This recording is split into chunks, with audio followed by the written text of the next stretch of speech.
विश्वप्रेन्युअर 2013 या राष्ट्रीय औद्योगिक संमेलनातील ज्या सत्राची आपण आतुरतेने वाट पाहत होतो ते म्हणजे माननीय श्री DS कुलकर्णी यांचे सत्र. I request all the dignitaries, Mr. DS Kulkarni sir, Professor XP Nitsure sir, Head of Department of Civil Engineering, Vishwakarma Institute of Information Technology, Professor Dr. R.S. Acharya sir, Chief Mentor, Entrepreneurship Development Cell, Vishwakarma Institute of Information Technology, Govinda Jagotia, Convener Vishwapreneur 2013, and Amit Bhalerao, President VIIT, to please come up on the dais.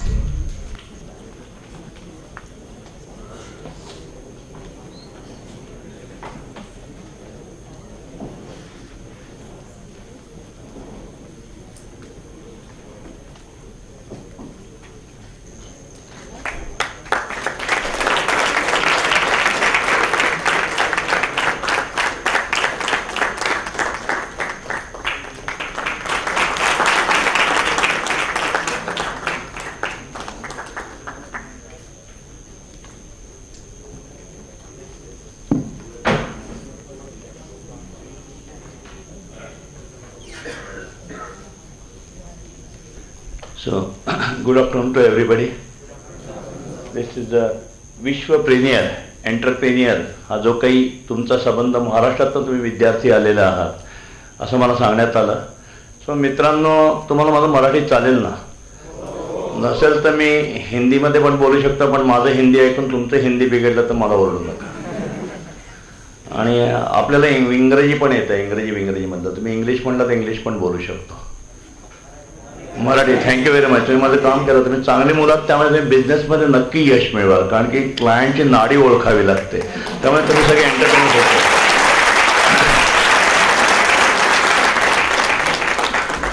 आणि खरं सांगू का, भाषेवाचून काही अडत नाही, मी तुम्हाला honestly सांगतो. माझं सगळं शिक्षण झालं मराठीत बरं का. माझी पहिली शाळा दगडीवाडा, मग कॉर्पोरेशन शाळा 25 नंबरची, मग कॉर्पोरेशन शाळा 1 नंबरची. आणि तुझं लाईफ कुठे गेलं? कसबा पेठेमध्ये, सदाशिव पेठेत नाही. त्यामुळे मला शुद्ध मराठी जाम मायला, अरे काय रे, वडिलांना बापरे असं सगळ्या भाषेत केल्यामुळे मी बिझनेसमध्ये आलो असं मला म्हणावं लागेल. त्यामुळे जन्मल्यापासून रडलो मराठीत, हसलो मराठीत, भांडलो मराठीत, जे काही घडलं ते शिव्यासकट नाचासकट मराठीत केलं. मग आता आयुष्यामध्ये मराठीपासून काही अर्थ का तर अडत नाही, पण मराठीशिवाय पर्याय पण राहत नाही. आणि म्हणून आज जगभर काम करताना मला चायनाला जावं लागतं दर महिन्याला. तिथे माझे पार्टनर आहेत, माझे फ्रान्समध्ये पार्टनर आहेत. आमचे 3 कॉलेजेस आहेत, ज्याला आपण कॉलेज म्हणतो ते स्कूल म्हणतात. आमचे 3 ॲनिमेशन, प्रॉडक्ट डिझायनिंग, गेम डिझायनिंगचे कॉलेजेस आहेत. दर महिन्याला जर्मन, जपान सगळ्यांनी जुरी येतात.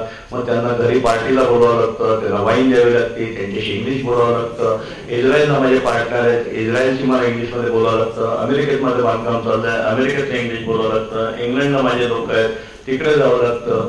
पण भाषेवर तर कुठेही अडत नाही, मला तर कुठेच प्रॉब्लेम येत नाही. माझे जपानी, इस्रायली, फ्रेंच यांच्याशी इंग्लिश बोलताना मी भाव खाऊन जातो, कारण त्यांचं इंग्लिश आपल्यापेक्षा कच्चं असतं.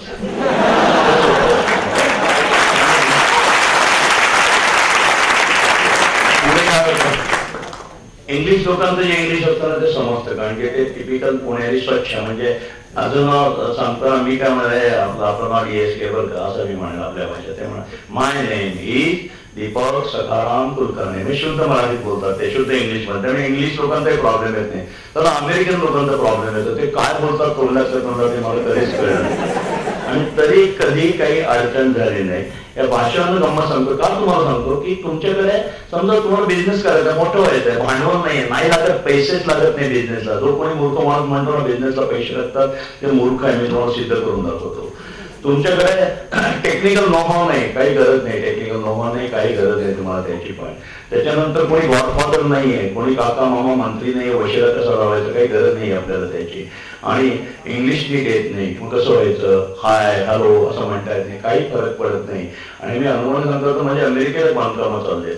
अमेरिकेला बांधकाम आता ही 2-2-2.5 वर्षापूर्वीची गोष्ट सांगतोय. आता जरा तिथे बरेच दिवस आले नाही तर प्रचंड मागणी आहे तिथे. न्यू जर्सीमध्ये बांधकामं चालली, घर बांधतो आम्ही तिथे. आता घर बांधतो म्हणजे दर 2 महिने मला तिथे जावं लागतं. मी जातो, मला माझा तिथला वार ठरलेला असतो, शनिवार रविवार तिथे मी असतो. आणि त्यांच्या लोकांना सुट्टी असते, ते घर बघायला कस्टमर शनिवारी येतं, शक्यतो रविवारी येत नाही. रविवारी ते पूर्ण हॉलिडे घेतात. माझा तिथला मॅनेजर आधी अपॉइंटमेंट घेऊन ठेवते की उद्या DS कुलकर्णी भेटतील म्हणून तिथे. अशाच एका रविवारी मी तिथे मला अपॉइंटमेंट मिळाली आणि तिथे घरं कोण घेतं, ही घरं आहेत $1 million, म्हणजे आपल्यापेक्षा स्वस्त आहेत मुंबईपेक्षा. 5-5.5 कोटीमध्ये 22-30 हजार फुटाचा प्लॉट आणि 8-8 हजार फुटाचा बंगला मिळतो. आपल्याला आता फ्लॅटच 2-2.5 कोटीला मिळायला लागले. मुंबईत तर फ्लॅट कमीत कमी 25-30 कोटीला जातात अशा प्रकारचे, तिथे स्वस्त आहे. पण आज तोही गिराईक तिथे एवढी म्हणजे मिळत नाही गिराईक, त्यावेळी आले की आम्ही खुश असतो. त्या रविवारी मला आमचे मॅनेजर म्हणले चायनीज डॉक्टर येणार आहेत. तर आता अमेरिकेमध्ये दोघांच्याचकडे पैसे आहेत, फक्त इंडियन लोक आणि चायनीज लोक. गोऱ्यांच्याकडे पैसेच नाही, त्यांचे पैसे संपले. तर नॅचरली आपल्याला आता ते चायनीज डॉक्टर रविवारी येते म्हणलं मी खुश झालं, येऊ दे बाबा. सकाळी साधारणतः 10:30च्या सुमार चायनीज डॉक्टर साईटवर आले, त्यांना मी सगळी साईट दाखवली.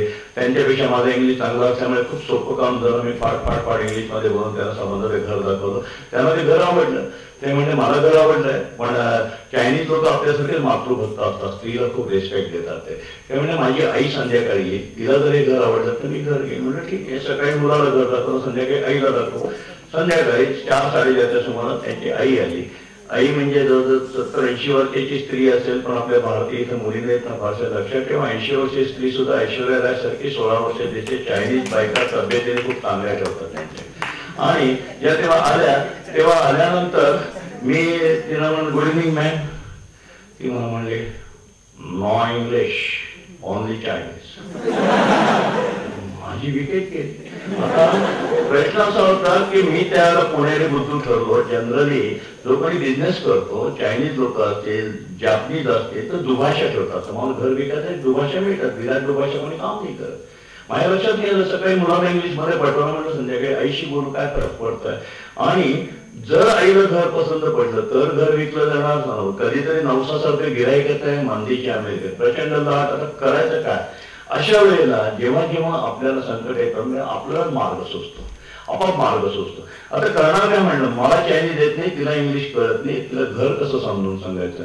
मित्रांनो, विश्वास ठेवा. ठेवा किंवा नका ठेवू असं मी पुणेरी भाषेत म्हणणार नाही. आपण बिझनेस वाल्याने पॉझिटिव्ह होतो, विश्वास ठेवा, विश्वास ठेवा. मी तिला चक्क घर मराठीमध्ये सांगायला सुरुवात केली. आता तुम्ही लक्षात ठेवा, बॉडी लँग्वेज फार महत्वाची असते.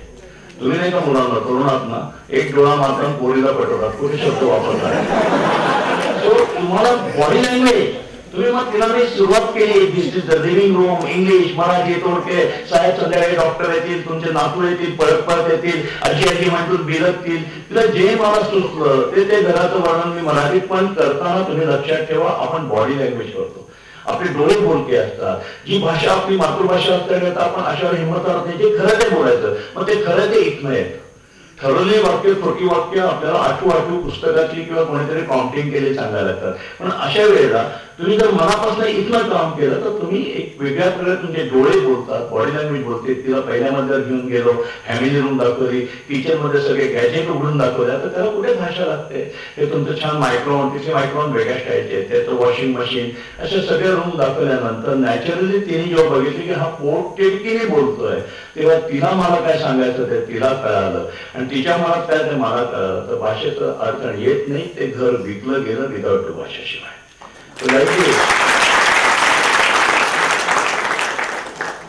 तर अशा प्रकारे मित्रांनो, कुठल्याही परिस्थितीमध्ये आपल्याला काही येत नाही असा न्यूनगंड कधी असता कामा नये. आणि हे अशी कित्येक मी आयुष्यातली उदाहरणं पाहिलेत की न्यूनगंड ठेवून काही होत नाही. व्यवसाय आज तुम्ही सगळे काही ना काही शिकताय.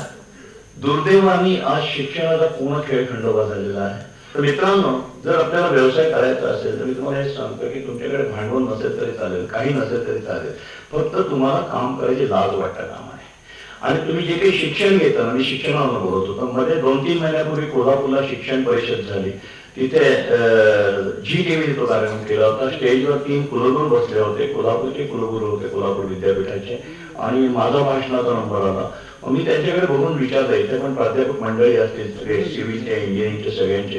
हा माझा मोठा प्रश्न आहे. काय प्रश्न आहे? हे प्रश्न असे की या देशाला जेव्हा स्वातंत्र्य मिळालं तेव्हा स्वातंत्र्य मिळताना शेवटचा गव्हर्नर लॉर्ड मॅकेनन नावाचा एक नालायक गोरा गव्हर्नर होता. त्यांनी या देशाच्या शिक्षण पद्धतीचं पूर्ण वाटोळं केलं आणि हे त्यांनी पत्रामध्ये रायटिंगमध्ये लिहिलेलं आहे. आणि हे पत्र भरात त्या संशोधक म्हणजे भारताच्या प्रत्येक शहरात हे पत्र आहे, तुम्हाला पण वाचायला मिळेल. त्यांनी असंच लिहिलेलं आहे की या देशाची शिक्षण पद्धती मी अशी बिघडून ठेवलेली आहे या शिक्षणातनं जे क्रीम असतील, जे हुशार असतील, जे बुद्धिमान असतील, त्यांचं चीज या देशात होणार नाही, ते आपल्या नोकरीला येतील. 47 सालचं हे पत्र आहे. आणि झालं काय मित्रांनो, स्वातंत्र्य मिळाल्यानंतर जे काही आपल्या देशातले हुशार शास्त्रज्ञ, हुशार डॉक्टर, हुशार इंजिनियर, हे सगळे इंग्लंडला नोकरीला गेले. इंग्लंडलाच काय, पुढे पाठोपाठ ते अमेरिकेला नोकरीला गेले. तिथे भागणार नाही, गोऱ्यांच्या बरोबर काळ्यांच्या सेवेला आफ्रिकेत गेले, तिथं मिडल ईस्टला गेले. कारण इथे काही केल्या त्या शिक्षणाचं चीज होणार नाही, अशा प्रकारचं शिक्षण पद्धती खरोखर डेव्हलप झाली. त्याचे मी तुम्हाला उदाहरण देऊन पण सांगतो.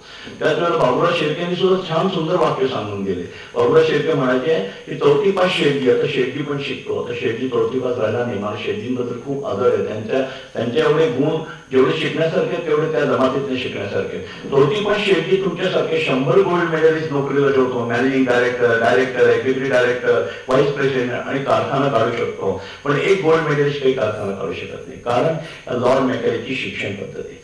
त्यामुळे ते जीच्या शिक्षण परिषदेत मी त्या कुलगुरूंना विचारलं, सर रागवू नका प्लीज, मी तुम्हाला काही प्रश्न विचारतो. तुमच्याकडे माझा बिझनेस बिल्डिंग लाईनचा आहे, माझ्या आईला पण मला इंजिनियर करायचं होतं. कसबापेठेत मी वाढलो, पहिल्या झटक्यात मॅट्रिकला 56% मार्क मिळाले आणि सुटलो, म्हणून मला केवढा आनंद झाला. आईला पण आनंद झाला की पोरगं सुटलं पहिल्या झटक्यामध्ये. त्याच्यामुळे 56% मार्काला मला कोण कॉलेजला ऍडमिशन देणार. त्याच्यामुळे इंजिनिअरिंगला मला त्यावेळेला प्री-डिग्री आणि सायन्स आधी करावं लागायचं. त्याला आमच्याकडे MES कॉलेज, SP कॉलेज, गरवाले म्हणजे त्यावेळेचे MA आणि फर्ग्युसन कॉलेज शक्य नाही 56%. कसं बसं वशिल्याने मला वाडिया कॉलेजला ऍडमिशन मिळाली. ही गोष्ट 1966 सालची. आणि वाडिया कॉलेजला ऍडमिशन मिळाल्यानंतर ती तंग पॅन्ट त्यावेळेची अतिशय, तुम्हाला माहिती का तुमची माझ्या बाहेर बेल बॉटमची पॅन्ट होती, गुडघ्याच्या खाली पाहायचं आणि वरती काहीतरी घट्ट पॅन्ट, अशी ती विचित्र फॅशनची पॅन्ट. आणि त्या वाडिया कॉलेजला सगळे इंग्लिश बोलणारे, सगळे इंग्लिश वातावरण व्हायचं. तेच झालं. प्री-डिग्री सायन्सला माझ्या आईने कौतुकाने घातलं आणि तिला मला इंजिनियर करायचं होतं. परीक्षेचा निकाल लागला आणि मित्रांनो काय सांगू, मास्तरांना लाज वाटली म्हणून त्यांनी मला फिजिक्स, बायोलॉजी का बॉटनी जे काही विषय असते त्यात 2-3 मार्क दिले, 0 कशी दिले. आणि मराठीत मात्र मी 100पैकी 82 मार्क मिळवले आणि तिथे पहिला आलो. पण व्हायचं तेच झालं. नापास झाल्याबद्दल टाळ्या वाजवतात खूप तर ते झाल्यानंतर मी आईला म्हणलं, आई मला नाही इंजिनियर होताना, बाई माफ कर, मला आपलं कॉमर्सचं काम. मग मी MS कॉलेजला गेलो आणि तिकडे मी प्री-डिग्री FY केलं. परत SY किंवा मी वाडिया कॉलेजला परत आलो, वाडिया कॉलेजला आणि कॉमर्स पूर्ण केलं. पण हे इंजिनिअरिंग कॉलेजमधून सांगतो, आज माझ्याकडे जेव्हा एखादा BSc झालेला मुलगा बघतो मी, तेव्हा मला खरोखर त्याचा आदरयुक्त असा आनंद असतो की हा एवढा शिकला, तेवढं मेहनतीचं काम आहे. तुम्ही आज जे इथे माझ्यासमोर बसलेला खरोखर अशक्य, तुम्ही खरोखर बुद्धिमान आहात, अतिशय बुद्धिमान आहात. आणि मी डोळ्यांनी पाहिलं की सोपं नाही आहे शिक्षण आणि तुम्ही ते पूर्ण करताय, पण ते प्रॅक्टिकल आहे का. म्हणून इथल्या बसल्या शिक्षकांना मी विचारतो आणि इथल्या त्या कुलगुरूंना पण विचारतो की तुम्ही ठीक आहे, तुमच्याकडे सिव्हिल इंजिनिअरचा विषय का, तुम्ही माझ्याकडे इंजिनिअरिंग आहे, मेकॅनिकल माझ्याकडे फारसा नाही आहे. माझ्याकडे टोयोटाला मेकॅनिकल इंजिनियर, पण त्यांचा माझा एवढा संबंध येत नाही. सिव्हिल इंजिनियर मध्ये तुम्ही तुम्ही मला सांगा की तुम्ही विद्यार्थ्यांना सिमेंट कॉन्क्रीट शिकवता, भूकंपात कशी बिल्डिंग टिकेल, समुद्रात ब्रिज बांधत असेल तर किती कॉन्क्रीट टाकावं लागेल, बिल्डिंगचा स्लॅब किंवा हे सगळे विषय शिकवता. आज आपल्याला घराची हाऊसिंग इंडस्ट्री मोठी आहे, प्रचंड आहे. आणि हेच इंजिनियर आमच्याकडे हाऊसिंग इंडस्ट्रीला, आमच्याकडे आज माझ्याजवळ 180 का 210 इंजिनियर आहेत माझ्याकडे. तर नॅचरली हेच इंजिनियर जॉब पण करतात, घरं बांधतात. मग माझा तुमच्या सगळ्या शिक्षण पद्धतीला आणि सर तुम्हाला आणि त्या कुलगुरूंनी हा प्रश्न मी जाहीरपणे टीव्हीवर दाखवला आपण की तुमच्या कॉलेजमधल्या मुलांना कॉन्क्रीटचे स्लॅब कसे टाकायचे, कॉलम कसे टाकायचे हे शिकवलं मान्य आहे, भिंत कशी बांधायची हे शिकवतात का नाही ना. घरावर भिंत लागेल ना, नोकरी सोडू का मी, खिडक्या कशा बसवायच्या नाही शिकवत, फरशी कशी बसवायची नाही शिकवत, दार कसं बसवायचं नाही शिकवत, वॉटरमेन कसं करायचं नाही शिकवत. अशा कित्येक गोष्टी आहेत की न शिकवण्याची यादी मोठी आहे. मग त्याच्या पुढचा प्रश्न आहे, मग गुड मॉर्निंग कसं म्हणायचं हे कुठे शिकवता. मार्केटिंग खूप आवश्यक आहे. जगात कुठल्याही कॉलेजला सगळे विषय शिकवले जातात. गुड मॉर्निंग म्हणाला कोण शिकवणार, मार्केटिंग शिकवत नाही. हिशोबाची पेन्सिल, शेतीच्या कामाची हिशोबाची पेन्सिल, अकाउंटन्सी कुठे शिकवतात. इंजिनिअरिंगच्या विद्यार्थ्यांना तुमचा मेकॅनिकल इंजिनियर असो तर सिव्हिल असो, त्याला बुक किपिंगचा अकाउंटन्सीचा क्लास पाहिजे. त्यात तो पास झाला तर त्याला बाजारात सोडा, अदरवाईज तो नोकरीला योग्य होईल, तो बिझनेसच्या योग्य होणार नाही. आणि ह्या 4 गोष्टी त्याला कळायलाच पाहिजे. त्याला अकाउंटन्सी शिकवत नाही, त्याला गुड मॉर्निंग शिकवत नाही आणि मार्केटिंग शिकवत नाही. आता तरी तुम्ही मुलं ना, तुम्ही खूप स्मार्ट राहतात. आमच्या काळचे जे इंजिनियर होते, आजही साईटवर जर पाहिलं ना इंजिनियर, कॉलेजमधलं वातावरणच असं असतं की ते स्मार्टच राहत नाही. आमच्या कुठल्याच साईड इंजिनियरकडे बघा, चुरगळलेले कपडे, टाय बी तर घालणं सोडा, भांग कसा बसा पाडत नाहीत, दाढीचे खुंट वाढलेले.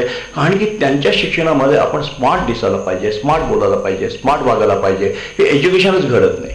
मग पुढे काय होतं, परिणाम काय होतात. आमच्या बिल्डिंगमध्ये तुम्ही कोणाच्या, अगदी माझ्या बिल्डिंगमध्ये गेला आणि जर भिंतीला निळा रंग दिला असेल आणि वरती ट्यूबलाईट लावली असेल तर बघा टेंगळं दिसतील भिंतीला. प्लॅस्टर स्मूथ कसं करायचं असतं, ॲल्युमिनियमच्या पट्टीतनं कागद कसा सोडायचा असतो हे शिकवलेलंच नसतं त्याला. त्याला एवढंच माहिती आहे कॉलम आणि बीम, त्याची बिल्डिंग भक्कम असेल, पडणार नाही पण सुंदर नसेल. फरशीच्या टाईलचा रंग कुठला वापरावा, खाली डार्क वापरावा, वरती लाईट वापरावा, नाही. अरे जॉईंट सरळ पाहिजेत रे राजा, एकसारखी 6 mm 8 mm 3 mm ची ग्रू सोड रे राजा.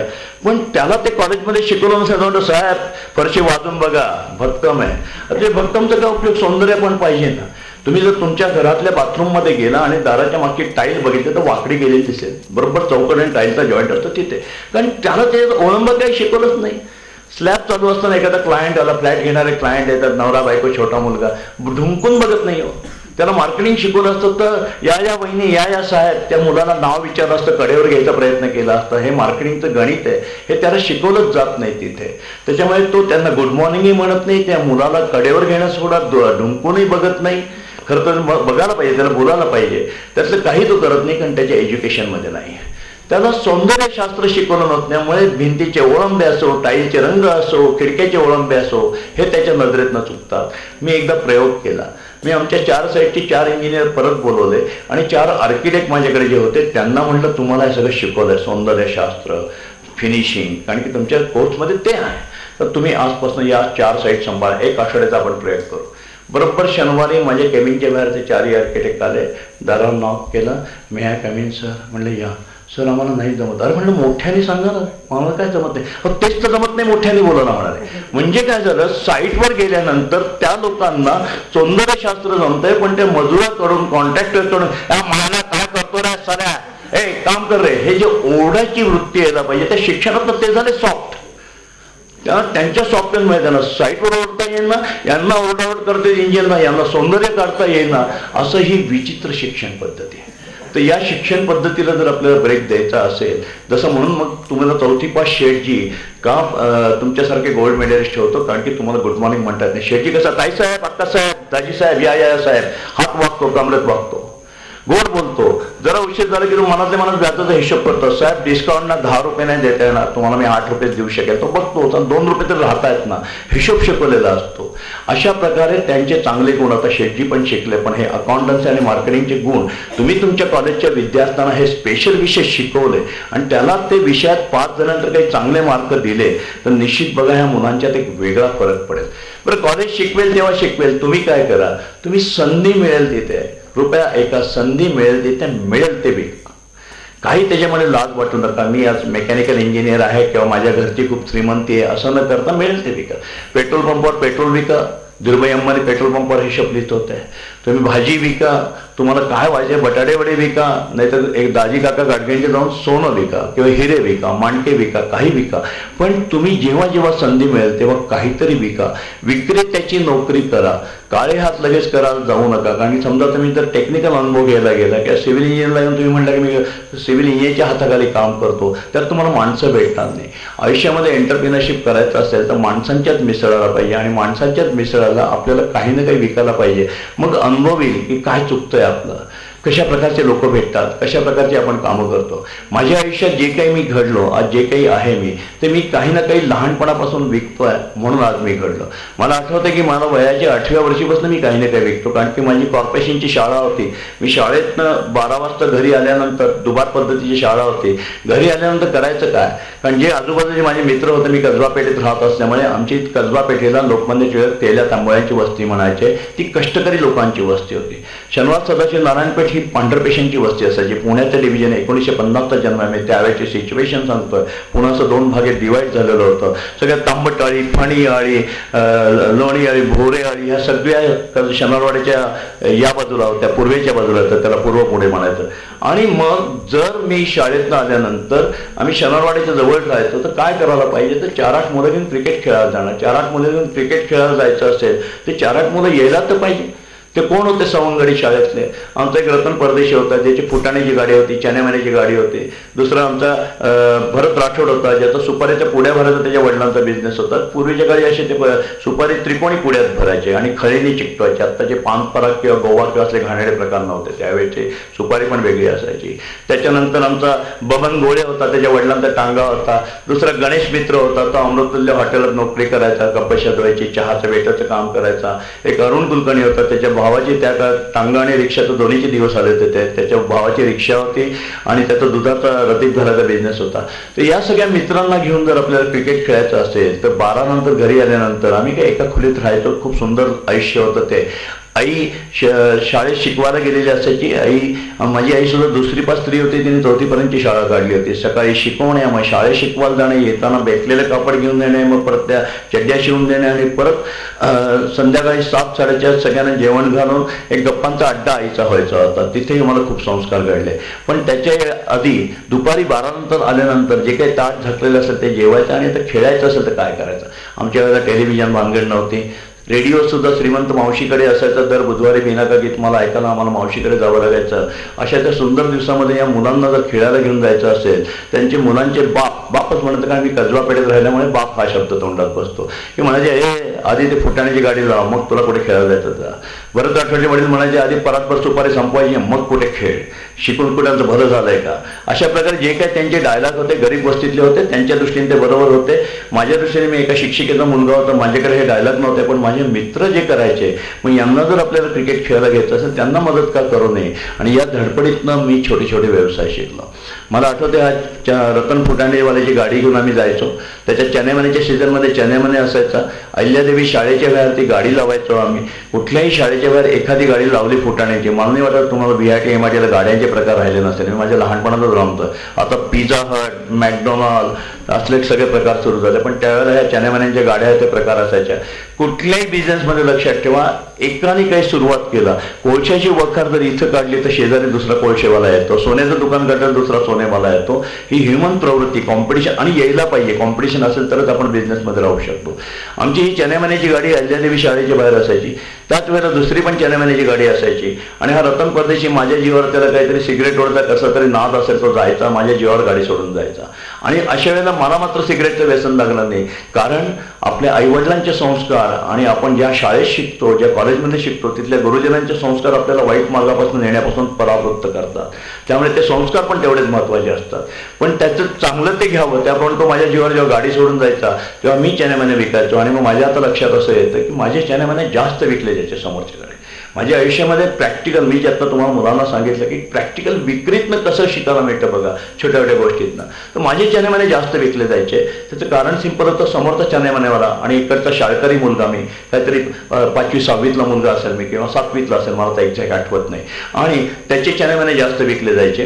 कारण बघा समोरचा चण्यामण्यावर कसा असायचा, चण्यामणे त्या लाल चण्यामणे, तुम्हाला कित्येकांना चण्यामणे माहिती की नाही मला माहित नाही आता. हा बोर, आपण आपल्या मराठीत आला चण्यामण्या बोर, आणि ते बोरं वेगळे, गावरान बोरं हा शब्द वेगळा, पण चण्यामणे लाल असतात ते सुंदर. त्याला मस्तपैकी तर चण्यामण्याचा असा ढीग असतो, त्याच्यावर छानपैकी गोडं तेल शिंपडलेलं असतं, त्याला चकाकी यावं, मग पाणी शिंपडलेलं असतं, त्यात एक गुलाबाचं फूल खवलेलं असतं, आणि आरोळी द्यायची असते. आलाय चण्यामण्या बोर म्हणजे आरोळीला जास्त कामा नाही अशी आरोळी द्यायची असते. आणि तो समोरचा चण्यामण्याला हे सगळं वर्णन सेम, दोघांचे चण्यामण्यासारखे, पण समोरचा चण्यामणेवाला त्यावेळची गोष्ट सांगते तुम्हाला, 1960ची 61ची गोष्ट सांगते तुम्हाला, की त्याचा असाचा ड्रेस कसा असायचा, एक त्याचा पायजमा असायचा कळकट मळकट, आठवड्यातनं कधीतरी एकदा धुतलेला, त्यामुळे तो काळपट काढलेला कळकट मळकट पायजमा त्याचा असायचा. वरती त्याचा शर्ट असायचा, तो शर्टही कळकट मळकट असायचा. त्या शर्टाच्या बाहेर इथपर्यंत 2 दुमडलेल्या असायच्या, त्याच्यावर अशी घामाचा सगळा तो वण दिसायचा. तिरकी टोपी त्याची, त्याच्यावर घामाची अशी ती खूण, दाढीचे खुंट वाढलेले, असा तो चण्यामण्यावाला. आणि त्याच्यासमोर तो दुसरा चॅनेमनेवाला दीपक सकाराम कुलकर्णी नावाचा मुलगा, शाळकरी मुलगा, छानपैकी स्वच्छ खाकी हाफ पॅन्ट असायची, भले ती पॅन्ट असायची, भले तिला रफू केलेलं असेल, थिगड लावलेलं असेल, पण त्या आईच्या मायाने लावलेलं थिगड कोणाला दिसायचं नाही. आणि मग ती हाफ चड्डी रात्री झोपताना मी उशाखाली ठेवून ती इस्त्री केलेली असायची. एक इस्त्री केलेली हाफ चड्डी वरती पांढरा शुभ्र शर्ट, आणि त्या शर्टाला पण इस्त्री केलेली असते. तुम्हाला तरुणांना ते सुख कधीच मिळणार नाही. आमच्या लहानपणी मस्तपैकी तांब्याच्या मध्ये कोळशे टाकून आम्ही मस्त इस्त्री करायचो. ते सुख वेगळं होतं आत्ताच्या इलेक्ट्रिक इस्त्रीपेक्षा. उशाखाली ती चड्डी घ्यायची, तांब्याचा कोळशे टाकून छानपैकी इस्त्री करायची, पायामध्ये रबरी चप्पल. आणि आजही माझा मुलगा पण ऐकत नाही, आणि तुमच्यातले 90% तरी मुलं ऐकत नसतील. माझी आई लहानपणापासून बारीक कटिंग कर आणि डोक्याला तेल लावून भांग पाड. तेल लावून भांग पडणारा मला नाही वाटत इथं कोणी मुलगा असेल. डोक्याला तेल लावणं गम्य जातात. आता अशा प्रकारे एक कळकट मळकट पायजम्यातला चॅनेमानेवाला आणि एक स्वच्छ कपडे घातलेला शाळकरी मुलगा, छानपैकी भांग पडलेला असा चॅनेमानेवाला, कोणाची चॅनेमाने विकले जाईल तर नॅचरल जो स्वच्छ आहे त्याच्याकडे अट्रॅक्ट होतात. लहानपणापासून ही टापटीप कळली. हा टाय लावतोय आता तुमच्याकडे आलं म्हणून नाही लावत आहे मी. सायकलवर जेव्हा टेलिफोन पुसायचं तेव्हापासून हा टाय लावतोय. आणि अशा प्रकारे प्रेझेंटेशन हे महत्त्वाचं आहे. हे प्रॅक्टिकल एज्युकेशन मला चॅनेमॅनने शिकवलं. आमचे एक चुलते होते, काका होते, त्यांची भाजीची गाडी होती. सदाशिवपेठ पोस्टाच्या तिथे DG कॉपियरच्या आतमध्ये राहायचे. कुलकर्णी वडिलांचे चुलत भाऊ असतील, आणि वडील माझे पोलीस कॉन्स्टेबल होते. त्यांच्या ज्या शिफ्ट असायच्या तेव्हा कधी जर दिवसा वेळ असला, म्हणजे रात्रीची शिफ्ट असेल त्यांची, तर आम्हाला वडील त्यांच्याकडे जायचे, मी त्यांच्यावर जायचो, आणि सदाशिवपेठेतनं आम्ही ती गाडी ढकलत भाजी विकायचो. ॲज अ लहान मुलगा म्हणून मला एक कौतुक वाटायचं. एक इंटरेस्ट असतो जे आपण लहान वयामध्ये ना आपल्या आजूबाजूला जे घडतं ते करूशी वाटतं नेहमी. उद्या जर मी श्रीमंताचा मुलगा असतो त्यावेळेला तर मला कार चालवायला शिकायला आवडली असते, की कारण की सारखे कारवाल्यांच्या शेजारी बसतोय. पण तिथं भाजीची गाडी असताना मी भाजीची गाडी ढकलायचो. मोठे झाल्यावर माझे काका एकदा मला म्हणाले की तू लहानपणापासूनच फेमस होता. म्हटलं काय झालं?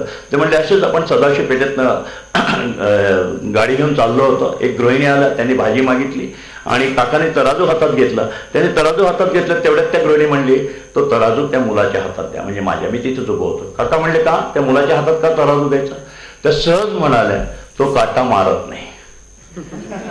आता काटा मारत नाही हे त्यावेळी जी काही शाबासकी असेल ती काय झाली की तराजूचा काटा ग्राहकाकडे झुकलेला पाहिजे. माझं जे काही लहानपणचं शाळकरी वय असेल ते डोक्यात कुठेतरी बसलं असेल. नेहमी आपण आपल्या ग्राहकाला महत्त्व दिलं पाहिजे, आणि तराजूचा काटा, समाधानाचा काटा ग्राहकाकडेच झुकलेला पाहिजे. ही छोटीशी गोष्ट त्या भाजीच्या तराजूच्या काट्याने मला शिकवली. आता हा अनुभव गेला. मला कोणी पुस्तकात किंवा तुम्ही आत्ता माझा हा डायलॉग लिहून दिला तरी त्याचा काही उपयोग नाही. प्रॅक्टिकल अनुभव घेतला आणि कस्टमरची शाबासकी घेतली तर तुम्ही एंटरप्रेनरची खरी ती पायरी ठरते. अदरवाईज कारकून म्हणून तुम्हाला पाहिजे तेवढे लोक घ्यायला तयार आहेत, पण एंटरप्रेनर म्हणून कोणी घेणार नाही. आपली जागा आपण स्वतः तयार करायची असते. पुढे मित्रांनो, मी खूप आयुष्यात बिझनेस केलाय. भाजी विकली आहे, रस्त्यावर पोतं टाकून भाजी विकली आहे, चॅनेमने विकल्या आहेत, कैऱ्या विकल्या आहेत, सुपारीच्या पुड्या भरायचो, तो मला 2-3 रुपये द्यायचा. हॉटेलमध्ये कप्प्याच्या जायचं, दुधाची लाईन टाकायचो, पेपरची लाईन टाकायचो. पेपरच्या लाईनने पण मला खूप शिकवलं. माझ्या आयुष्यातली पहिली आणि शेवटची नोकरी मी वर्तमानपत्राची केली. माझा तो अरुण कुलकर्णी दुधाचं रतीप आणि पेपरची लाईन टाकायचा, त्याच्या नादाने मी पेपरच्या लाईनला नोकरी केली. 1-2 महिन्याची नोकरी केली. सकाळी 5:30ला बरोबर जावं लागायचं. अपहरण चौकात अपकेलिया नावाचा धामणकरांचा एक छोटंसं असं दुकान होतं त्रिकोणी. ते दुकान म्हणजे स्टॉल होता. तिथे 5:30ला जाऊन सायकलवर बरोबर सगळे पेपर लावायचे. तुम्हाला तरुणांना माहीत नसेल पेपर, पण इथे सिनियर कोणी माझ्या वयाचे त्यांना माहिती आहे. त्यावेळेला पुण्यातनं काँग्रेसचा अधिकृत पेपर विशाल सह्याद्री होता. जनसंघाचा अधिकृत पेपर तरुण भारत होता. केसरी आठवड्यातनं 2दा का 3दा निघायचा. तेवढं मेमरीत विसरलो. 2दा किंवा 3दा रोज नाही निघायचा. ते दिवस होते. मग सकाळ होता, प्रभात होता, सगळे होते. आणि 5:30ला बरोबर तिथे जायचं. पहिलं घर कुठलं तर पेपर पुढे लावायचा. अशा सगळे पेपरची लाईन लावून घ्यायची. सायकलला टांग मारून पेपर टाकायला निघून जायचा. एके दिवशी काहीतरी, पूर्वीचं पुणे खूप छान होतं, बिल्डरने अजून पुण्याचं वाटोळं केलेलं नव्हतं. छान थंडी असायची. आता कुठेतरी 2-4 दिवस थंडी पडते आणि मग तुम्ही सांगता पेपर येतं. काल छान थंडी पडली. परत ती मध्ये 1 दिवस गुल होती, परत पेपर होतं, थंडी पळून गेली. असं पूर्वीचं पुणे नव्हतं. 4-4 महिने थंडी पळायचीच नाही. शेकोट्याच्या शेकोट्या असायच्या, टायरने जाळायच्या, खरे लाकडाच्या शेकोट्या होत्या. ते सुंदर पुणे होतं. त्या सुंदर पुण्यामध्ये आमच्या मुळामुठा स्वच्छ व्हायच्या. आत्ताच्या गटारगंगा झाल्या, सगळ्या ड्रेनेजचं पाणी तिथं सोडण्यात आलं.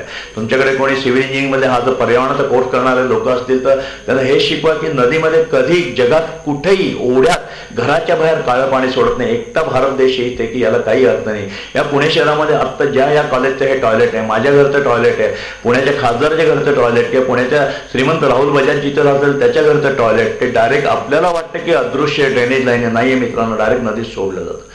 स्युएज ट्रीटमेंट प्लांट हा कंपल्सरी आहे. आम्ही आमच्या सगळ्या प्रोजेक्टला जातो. जगात कुठेही काळं पाणी बाहेर सोडलं जात नाही एक्सेप्ट आपला देश.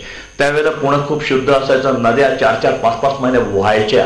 प्रचंड पावसाळ्यात अशा दुथड्या व्हायच्या की विचारू नका. लकडीपूरच्या कमानीला पाणी कायम लागलेलं असायचं. आणि तरुण मंडळी, अट्टल पोहणारे पैलवान मंडळी त्या लकडी पुलावरनं पाण्यात उड्या मारायच्या. ज्यांचा स्टॅमिना जसा असेल तसे पुढे आयदर आधी देऊळ लागतं ओंकारेश्वर, मग लागतं अमृतेश्वर. ज्याचा स्टॅमिना असेल तिथे ते पोहोचायचा. असं ते सुंदर पुणे होतं. थंडी कडाक्याची होती. मला वाटते त्या दिवशी 5:30ला पोहोचायच्या ऐवजी मी काहीतरी अर्धा पाऊण तास उशिरा पोहोचलो ते पेपरवाल्यांच्याकडे जिथे मी नोकरी करायचो तिथे. आणि नॅचरली त्या मालकाने माझे खाडकन थोबड्यात दिली. मी मार्केटिंगचा असल्यामुळे जोरात शब्द वापरला, खाडकन नसेल मारले, हळू मारली त्यांनी मला. पण तुम्हाला मी काय शिकवतो एंटरप्रिनरशिप, प्रत्येक गोष्ट सुद्धा इथनं बोला आणि दणदणीत बोला.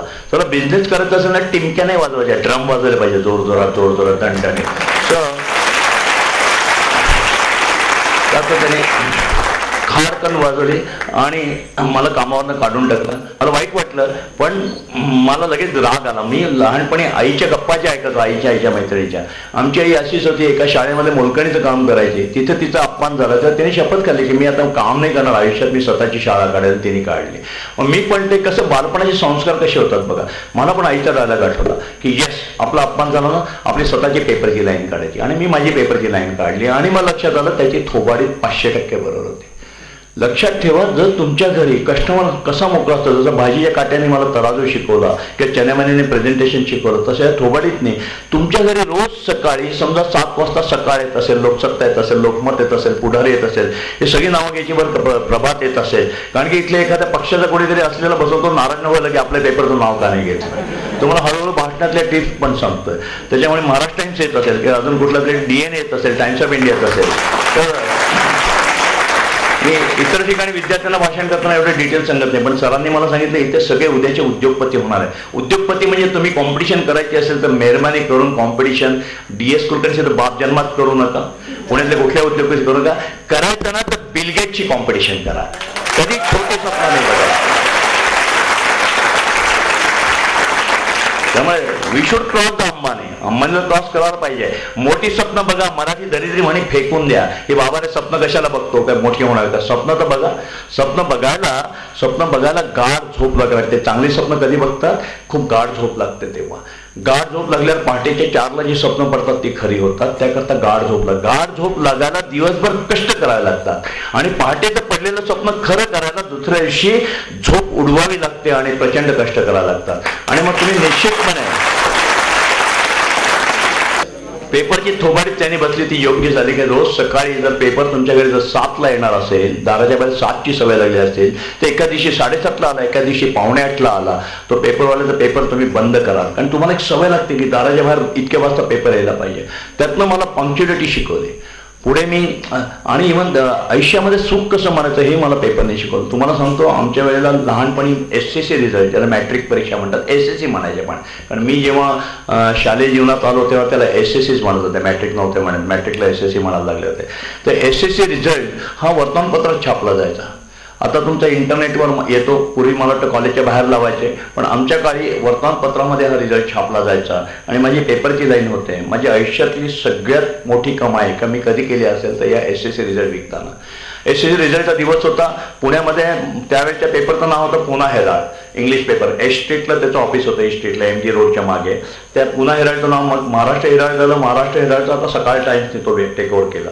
त्या पुणा हेराल्डच्या ऑफिसमध्ये जाऊन तो पेपर मिळवले, सायकलला बांधले, सायकलला टांग मारली, आला SSC रिझल्ट आरोळी दिली आणि 10 मिनिटात सगळे अंक 4 आण्याचे, 8 आणे, 4 आण्याचे, 10 आणे. ऑनने म्हणत नाही आपण त्याला, प्रीमियम नाही म्हणायचं. कधी ऑनने विकला असं नाही म्हणायचं. प्रीमियम देऊन तो अंक विकला गेला. आणि अशा प्रकारे मित्रांनो माझ्या खिशामध्ये 10 मिनिटात ते सगळे अंक विकले गेले. म्हणजे त्यात कौतुक का नाही, कारण की SSC रिझल्टच्या पेपरला छापतात तर उड्याच पडतात. ते अंक मिळवणं अतिशय जिकरीचं काम असतं. अतिशय गर्दीत धक्काबुक्की करून पेपरवाल्याकडनं अंक मिळवायचे आणि पहिला सायकलवाला पोचायच्यात आपण जीव टाकून त्या गल्लीत पोहोचतो पाहिजे. आपल्या आधी दुसरा पेपरवाला पोहोचला तर आपले अंक कोण विकत घेणार. आणि ते घेतले आणि मला 80 रुपयाची चिल्लार झाले मित्रांनो. माझा त्यावेळेचा ड्रेस जो होता तो पायजमा आणि शर्ट होता. 80 रुपयाची चिल्लर मी घेतली आणि सवयीने डाव्या खिशात टाकली. डाव्या खिशात टाकल्यावर 80 रुपयाच्या चिल्लरेचं वर्णन, त्यावेळी ते रुपये खणखणीत असायचे. आत्ताचे अजून प्लॅस्टिकचे नाणे नाही निघाले म्हणा, प्लॅस्टिकचे कागद क्रेडिट कार्ड सुरू झाले. पण ते 80 रुपयाच्या चिल्लरने माझा डाव्या बाजूचा पायजमा खाली खाली घसरायला लागला. मी ते 80 रुपये परत बाहेर काढले, 40 रुपये या हातात घेतले, 40 रुपये या हातात घेतले, मोजले, दोन्ही खिशात 40-40 टाकले आणि असे दोन्ही खिशात हात घालून मी असं आकाशाकडे, जगातला मी केवढा श्रीमंत या रुबाबात बघत होतो. हे तुम्हाला का सांगतोय, आजही मला 80 रुपये आठवतात. मी माझी जेव्हा जीवन स्टोरी सांगतो तेव्हा मी कधीची, आत्ता मला 4000 कोटीला मी क्रॉस केलंय. माझ्याकडे 5000च्या पेक्षा जास्त लोक आहेत. मला 4000 कोटी दुखतात, खुपतात आणि 80 रुपये आठवतात. त्यामुळे सुख कसं मानायचं, आयुष्यात सक्सेस व्हायचं असेल तर जी आपली पहिली पायरी असती, ज्या पायरीवरून आपण वर जातो, ते दिवस कधी विसरायचे नाही, कधी ते विसरू नका. आणि मला जन्मभर सुखातात ते 80 रुपये आणि त्या दोन्ही हात खिशात घालून मी जगातला केवढा सुखी माणूस आहे. आणि मग सुख कशाला मानायचं, तर सुख जे आनंद आपल्याला देतं त्यात मानायचं म्हणण्यापेक्षा छानपैकी मंगेश पाडगावकरांनी सांगितल्याप्रमाणे पेला अर्धा भरला का सरला या वादात न जाता तो पूर्ण भरलाच होता. तुम्ही एखाद्या पुणेकर माणसाकडे गेला ना तर तुम्हाला सर्वात अर्धाच ग्लास दिलो, तुम्ही त्याला रागू नका, तो अर्धाच ग्लास भरायची पद्धत आहे.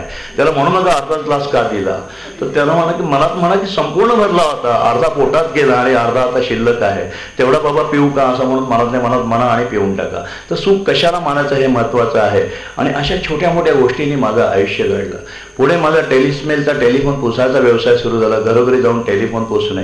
तो व्यवसाय सुद्धा खूप गमतीशीर आहे, तो पण एंटरप्रिनरशिपचं एक मोठं उदाहरण आहे. ते पण एका गरजेतनं घडलेलं आहे. आणि घरोघरी जाऊन टेलिफोन पुसायचा माझा व्यवसाय सुरू झाला. त्याची स्टेप काय झाली, MS कॉलेजला मी होतो. MS कॉलेजला प्री डिग्री आणि FYला होतो. तुम्ही मगाशी मी जेव्हा कॉलेजला आलो तेव्हा तो एक मुलगा पुढे बाजूला सांगत होता, मला कुठेतरी खटकत होतं. तुम्ही खूपच चांगली मुलं होतं. आमच्या कॉलेजच्या वेळेला जर असं कोणी पाहुणा आला असताना बाजूला आणि एव्हान त्याची मस्त फटफजी ती उडवली असते, पाहुणा झाला म्हणून काय झाला. त्यामुळे तुमचं कॉलेज खरंच चांगल्या संस्कारांचं आहे, हे मी तुम्हाला प्रामाणिकपणे सांगतो. तर किंवा इथं आलेली मुलं बाहेरच्या कॉलेजमधून आली तर अजून चांगल्या संस्काराचे. तर आमच्या वेळेला MS कॉलेजला सगळीकडनं आले ना, म्हणजे मला परत असं नको वाटायला. पण मजा असते, कॉलेजचं लाईफ हे मजेशीर असतं. मी ते एन्जॉय केलं बाबा. मी प्री डिग्री असताना डिबेटिंग सेक्रेटरी होतो कॉमर्सला. सायन्सला दांड्या उडाल्या, पण कॉमर्सला आल्यानंतर डिबेटिंग सेक्रेटरी होतो. डिबेटिंग सेक्रेटरी झाल्यानंतर मी सगळी टीम घेऊन गेलो मी श्रीरामपूरला. आणि श्रीरामपूरला गेल्यानंतर त्या कॉलेजची कॉम्पिटिशन चालली होती. माझ्यावर प्रकाश जावडेकर पण होता, त्यांनी बक्षीस मिळालं. आणि मी डिबेटिंग सेक्रेटरी असताना त्या कॉलेजच्या प्रिन्सिपलने मला सभेच्या बाहेर काढलं. कारण वाह्यातगिरी हा आपल्या तरुणांच्यात, माझं वयवर्ष त्यावेळेला नक्कीच 17-18 वर्षाचं होतं. आणि श्रीरामपूरला गेल्यानंतर काहीतरी डोक्यात आला. मी भाषणाला जेव्हा उठलं डिबेटिंगला त्यावेळेला मी 2 विनोद केले कारण नसताना विनोद पण करू नये, पण मी विनोद केले आणि विचित्र विनोद केला. इथे जे काही लेडीज आहेत त्यांची माफी मागून सांगतो, पण तरुणही आहेत त्याच्यात, काही असं विचित्र म्हणजे असलेला विनोद नव्हता. मी म्हटलं श्रीरामपूरला आलो, तुमचं श्रीरामपूर किती सुंदर आहे, त्या श्रीरामाला नमस्कार आणि दुसऱ्या कोणाला नमस्कार. माहितीये मी असं चाललो होतो आणि पुढे एक सुंदर तरुणी चालली होती, पाठीवर सगळे केस चालली होते, पाठीवर सगळे केश संभार सोडलेला होता आणि छानपैकी चालली होती. मी तिला फॉलोअप करते पण ती फास्ट चालली होती. मला मोह आवरेल ना की पुढे जाऊन सुंदरी कोण आहे बघावे म्हणून मी धावत पुढे गेलो आणि तिच्याकडे तोंड वळून पाहिलं. तर काय सांगू, कुर्ले कुर्ले बाल देखकर दिल मेरा मचला, आगे चल के देखा तो सरदार जी निकला.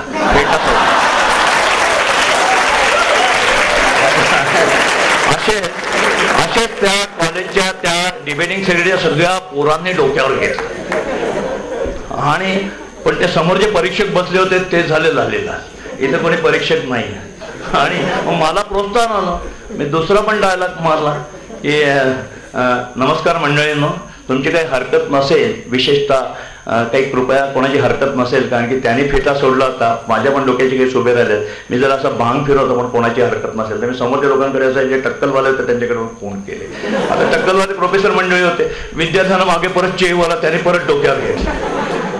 ते एक कोणी प्राध्यापकाने काहीतरी चिठ्ठी मागे स्टेजवर पाठवली, माझं भाषण बंद केलं, मला बाहेर काढलं की या मुलाला इथं ठेवू नका, आणि मला कुठलंच बक्षीस मिळालं नाही. ही झाली कॉलेजची गंमत.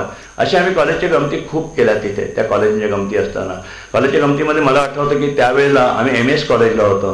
MS कॉलेजला आमच्याकडे मी FYला असताना आमच्याकडे कावळा मारून पडला. कावळा मारून पडल्यावर आमच्या सगळ्या वाह्यात मुलांनी कॉमर्सला छान उद्योग करतात, तुम्ही इंजिनिअरिंगला हे नाही उद्योग करताना तुम्हाला अभ्यास खूप करावा लागतो, आम्हाला फारसा अभ्यास नाही करावा लागत, म्हणून तुम्ही इंजिनिअरिंगमधून कॉमर्सला जाऊ नका, त्यापेक्षा बुक किपिंग शिकून घ्या, बाद झालं. त्या कावळ्याची आम्ही अंत्ययात्रा काढली. एका मुलाने चकोट केला, ते तिरडी बांधली, ते मडकं घेतलं आणि आम्ही रामबोले करत अंत्ययात्रा काढली. पुढे काय झालं, त्याचा दुष्परिणाम असा झाला, त्यावेळेला केसरीमध्ये साहेब लेख छापून आला. अग्रलेखाच्या शेजारी एक पान असतं, म ए सो सोसायटीच्या विद्यार्थ्यांना चाललंय तरी काय, आजची पिढी कुठे भरकटली. टिपिकल सदाची पिढी डायलॉगचा कट्ट मोठा लेख छापून आला, आजची पिढी भरकटलेली, या पिढीचं होणार काय. आणि व्हायचं तेच झालं, आम्हाला रस्टिकेट करण्यात आलं, त्या नोटीस बोर्डावर नावं लावण्यात आली. एक कावळा आम्हाला महागात गेला. या सगळ्या भानगडीमध्ये आम्हाला MS कॉलेजतर्फे सुट्टीमध्ये आम्हाला कुठेतरी ट्रेनिंगला पाठवायचे. तुमच्या कॉलेजमध्ये ज्याला काय म्हणतात तो एंटरप्रेन्योरशिप नाही म्हणत, काहीतरी म्हणतात ना. हां ठीक आहे, माझं इंग्लिश तुम्ही म्हणला तो डायलॉग. काही काही अवघड शब्द मला जड जातात, मोठ्याला सोपे बरे पडतात. तर मला किर्लोस्कर ऑइल इंजिनला पाठवलं आणि ऑइल इंजिनला पाठवल्यानंतर मी तिथे अकाउंट का परचेसला कुठेतरी होतं. तिथे समोर टेलिफोन एक्सचेंज होतं. त्या MS सोनपटकी म्हणून त्यांचे साहेब होते. पूर्वीच्या काळचे टेलिफोन हे आत्ता तुम्ही वापरता तुम्हाला तरुणांना बघायला पण मिळणार नाही, वेगळे होते. असे ते जाड फोनचे ते डायल फिरवणारे. आणि टेलिफोन एक्सचेंजचा बोर्ड आता EPBX मध्ये तुमच्या असे याच्यापेक्षा मोठाले 2 असे लाकडी काउंटर असायचे आणि तिथे संबंध अशी बटणं असायची, सुतळीच्या त्या गुंठ्या होत्या, दोऱ्या होत्या. आणि मग फोन आला रे आला की कानाला जो हा असायचा ऑपरेटर, त्याला पायलटसारखे इकडे कानाला इयरफोन, पुढे माईक आणि त्या कुंट्या घेऊन गुड आफ्टरनून पोयल खट खट खट खट त्याचा समस्त व्यायाम चालायचा हाताचा. असे सारखे फोन तिथे वाजायचे. मी सोनपटकीनं म्हटलं की मला शिकवा ना, तुम्हाला एंटरप्रेन्योरशिप व्हायचं असेल तर सारखं मला शिकायचं आहे, मला हे का नाही करताय. मग तो म्हणजे मला लहानपणी वडील एकदा गमतीने म्हणायचे, आम्ही ज्या कसबापेठेत बोळात राहायचो ना तिथे कचऱ्याची गाडी यायची. आता मी असेल खूप लहान, मी वडिलांच्या मागे लागायचं, मला या गाडीचा ड्रायव्हर व्हायचं. वडील रागवायचे, तुला काय झालं दरिद्री स्वप्न होतं, कचऱ्याच्या गाडीचा ड्रायव्हर व्हायचं. तर मुलांना काहीतरी हौशी वाटत नेहमी लक्षात ठेवा. तर त्याप्रमाणे एक आपली सहज सुलभ वृत्ती आहे एंटरप्रेन्योरशिपचं. तुम्हाला जर उद्योगपती व्हायचं असेल, उद्योगधंद्यात पडतं, तर पहिलं सारखं स्वप्न आहे काय शेजारी दिसतं ते मला काय येत नाही, मला शिकवणार आहे कोणीतरी. सतत आपण आयुष्यभरचे विद्यार्थी असले तरच धंद्यात यशस्वी होऊ शकतो. आणि म्हणून मी म्हणलं की सोनपटकी साहेब मला शिकवा ना. त्यामुळे शिकवतो पण 4:15 नंतर, फॅक्टरी सुटल्यानंतर. ठीक आहे, 4:15 नंतर फॅक्टरी सुटल्यानंतर शिकवतो म्हणल्यानंतर मी 4:15 गेलो. माझ्या कानाला त्यांनी इयरफोन लावला, पुढे असा माईक होता. माईक जसा ठेवला तसा मी हाताने जोरात ढकलला, कारण त्याच्यातनं डेटॉलचा वास येत होता. डेटॉलचा वास काय येत होता की एक ते दर 30 मिनिटाला ऑपरेटर बदलायचा. प्रचंड मोठी फॅक्टरी ती ऑइल इंजिन, आत्ताही ती खूप मोठ्या संस्थाने मोठी फॅक्टरी, त्यावेळेस तर फार मोठी होती किर्लोस्कर ऑइल इंजिन खडकीची. आणि मग आपली थुंकी उडते, प्रत्येकाची इतक्या जवळ तो माईक असतो त्या पायलटच्या वरती, थुंकी उडते. त्या एकमेकांचा थुंकीचा प्रादुर्भाव होणे म्हणून ते ऑपरेटर डेटॉल कापूस डेटॉलमध्ये बुडवलेला असायचा आणि तो ठेवायचे तिथे, ते अडकून ठेवायचे. मी सहज, हे माझं वय वर्ष त्यावेळेला 20 होतं, मी सहज माझ्या बायकोला म्हणालो, आता तुम्ही अशाला 20व्या वर्षी SYT यायला बायको का, ते पण सांगतो, ती पण स्टोरी. कधी जर बिझनेस कशाला नाही करायचं की जर या फोनमधनं डेटॉलचा वास याच्याऐवजी अत्तराचा आला असतात. आणि ती एक स्टोरी वेगळी. मी माझ्या वयाच्या 18व्या वर्षीच प्रेमात पडलो आणि नॅचरली ज्या मुलीच्या प्रेमात पडलो ती माझी, तिचं नाव मीरा. आता 1 वर्षावर तिचं निधन झालं. आता या 22 तारखेला 1 वर्ष होईल. सगळे कॉलेजचे मुलं म्हणतात म्हणून आपण जर काही ठरवलं कशाला नाही म्हणायचं. तिथं माझं प्रेम सुरू झालं आणि त्यांची खरोखर घरची गरिबी होती. त्या संचेती हॉस्पिटलच्या मागे एका बंगल्यामध्ये एका आउट हाऊसमध्ये राहायचे. तिचे वडील 1 वर्षापूर्वी वारलेले होते आणि तिचे वडील नोकर म्हणून काम करायचे एखाद्या श्रीमंतांच्या घरात. तर नॅचरली ते वारल्यामुळे ते सारखा घर मालक मागे लागला, ते आउट हाऊस सोडून द्या. आता जागेचं कायम शॉर्टेज असायचं, तुम्हाला तर नोकरनाम्याप्रमाणे तर तुम्ही इथं नाही आहे तर सोडून द्या. ती माझी सासू बिचारी, तिला 2 मुली आणि 2 मुलं. ही थोरली मुलगी जिथं माझ्यावर प्रेम होतं ती आणि त्या प्रेम होतं ती. आणि सासू एकटी कुठेतरी डोसे विक, इडली पीक अशी ती पोरं सायकलवर विकायला जायची. आणि मग त्या सासूने मला बोलून घेतलं की बाबा रे, तुझं माझ्या मुलीवर प्रेम आहे, माझा काही विरोध नाही, मला ही जागा सोडावी लागते 1 महिन्यात, मी नातेवाईकाकडे आश्रितासारखे जाऊन राहणार, तू या माझ्या मुलीशी लग्न करता आवडतो.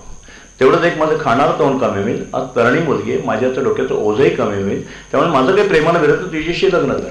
आता माझ्या मुळात प्रश्न माझा, मी FYला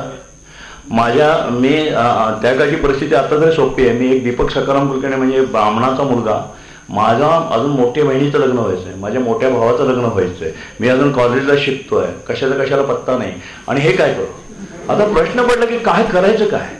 पण मग मी आणि मीराने ठरवलं की नाही, प्रेमाचा विजय व्हायलाच पाहिजे. मी चॅलेंज घेतलं, ठीक आहे. आणि म्हटलं हरकत नाही, मी आळंदीला गपचूप जाऊन मस्तपैकी लग्न केलं. लग्न पण किती रुपयात झालं माहिती आहे? माझ्याकडचे 63 रुपये खिशातले सगळे संपले. 63 रुपयात माझं लग्न झालं आणि रुबाबात टॅक्सीने घेऊन गेलो होतो. आता टॅक्सीवाल्यांना जेव्हा मी परत आणलं लग्न बिग्न करून, कारण भटजीने जास्त दक्षिणा घेतली. कधी भटजीकडे लग्न नका करू, रजिस्टर करत जा. आणि आल्यानंतर आम्ही मोतीमल हॉटेलला, डेक्कनवर मोतीमल हॉटेल आहे अजून त्या इथे, तिथे जाऊन म्हणलं आता आपण नेहमी राईसपेट तरी खाऊ. तर राईसपेटची वेळ म्हणून निघून गेली. मग आम्हाला काहीतरी गुलाबजाम येते खायला मिळाला. तर खाऊन आल्यानंतर लक्षात आलं पैसे तर सगळे संपले. टॅक्सीवाल्याला काय करायचं? टॅक्सीवाल्याला म्हणलं दादा आशीर्वाद देणार आहे, आत्ताच लग्न झालं, माझ्याकडे खरंच आता पैसे संपले, उद्या हे चेक देतो. प्रामाणिकपणे बोलल्यानंतर तो तुम्हाला यातले एकही शब्द खोटं सांगत नाही. तो टॅक्सीला म्हणलं ठीक आहे राजा, तुम्ही दिसतच आहे, तू मगाचपासून हमदर्द सारखं लग्नही केलंय, तर उद्या तो चेक केला. अशा प्रकारे आमचा विजय काय झाला की यस, प्रेमाचा विजय झाला. आम्ही हिंमत हारायची नाही, आपण लग्न करू. आणि मी लग्न केलं आणि मी तिला हिंदू महिला संघच्या वर्किंग वुमन हॉस्टेलमध्ये ठेवला. कारण की माझ्या घरी कळलं तर घरचा प्रश्न होता, माझ्या बहिणीचं लग्न व्हायचं, भावाचा प्रश्न होता. त्यावेळची परिस्थिती जी आहे 1969-70ची फार अवघड असतं अशा वेळेला की घरातलं काही वळण चांगलं नाही, कोण बहिणीला वर देणार. सो नॅचरली हा प्रेमाचा पण विजय केला. आम्ही हिंमत नाही हरलो. ओके आहे ना परिस्थिती, विल फेस इट. आणि लहानपणापासून काही ना काही कमवत होतो, त्यामुळे बाकी काळजी नव्हती. तिला सहज म्हणलं मी आल्यावर की मीरा, जर अत्तराचा वास आला तर, आणि तिने हा सगळा शोधून काढला. माझ्या आयुष्यातला पहिला बिझनेस मिळाला तो असा की घरोघरी जाऊन टेलिफोन साफ करण्यात. काय लागलं तिला? तिने एक पिवळं फडकं घेतलं पेट्रोल पंपावरचं. टेलिफोन असे होते बॉक्स सारखे, वरती ठेवायचे, डायल होते त्याला असं कानाला, आणि इथे इयरफोन आणि इथे माउथपीस असायचं. एक पिवळं फडकं घेतलं, फोन स्वच्छ करायला पाहिजे. आम्ही म्हणलं ओके. एक मिन क्रीमची डबी घेतली, लाल रंगाची मिन क्रीमचा डबा मिळतो, पांढरी क्रीम असते त्याच्यावर. हे सगळं आम्हाला 60-62 रुपयात लागलं. एक कात्री घेतली. पूर्वीच्या काळी फोटो ज्या अल्बममध्ये चिकटवायचे, काळा पेपरचा अल्बम होता, आता तुम्हाला DVD CD मध्ये तो माहिती नसेल, तो काळा कागद मिळवला.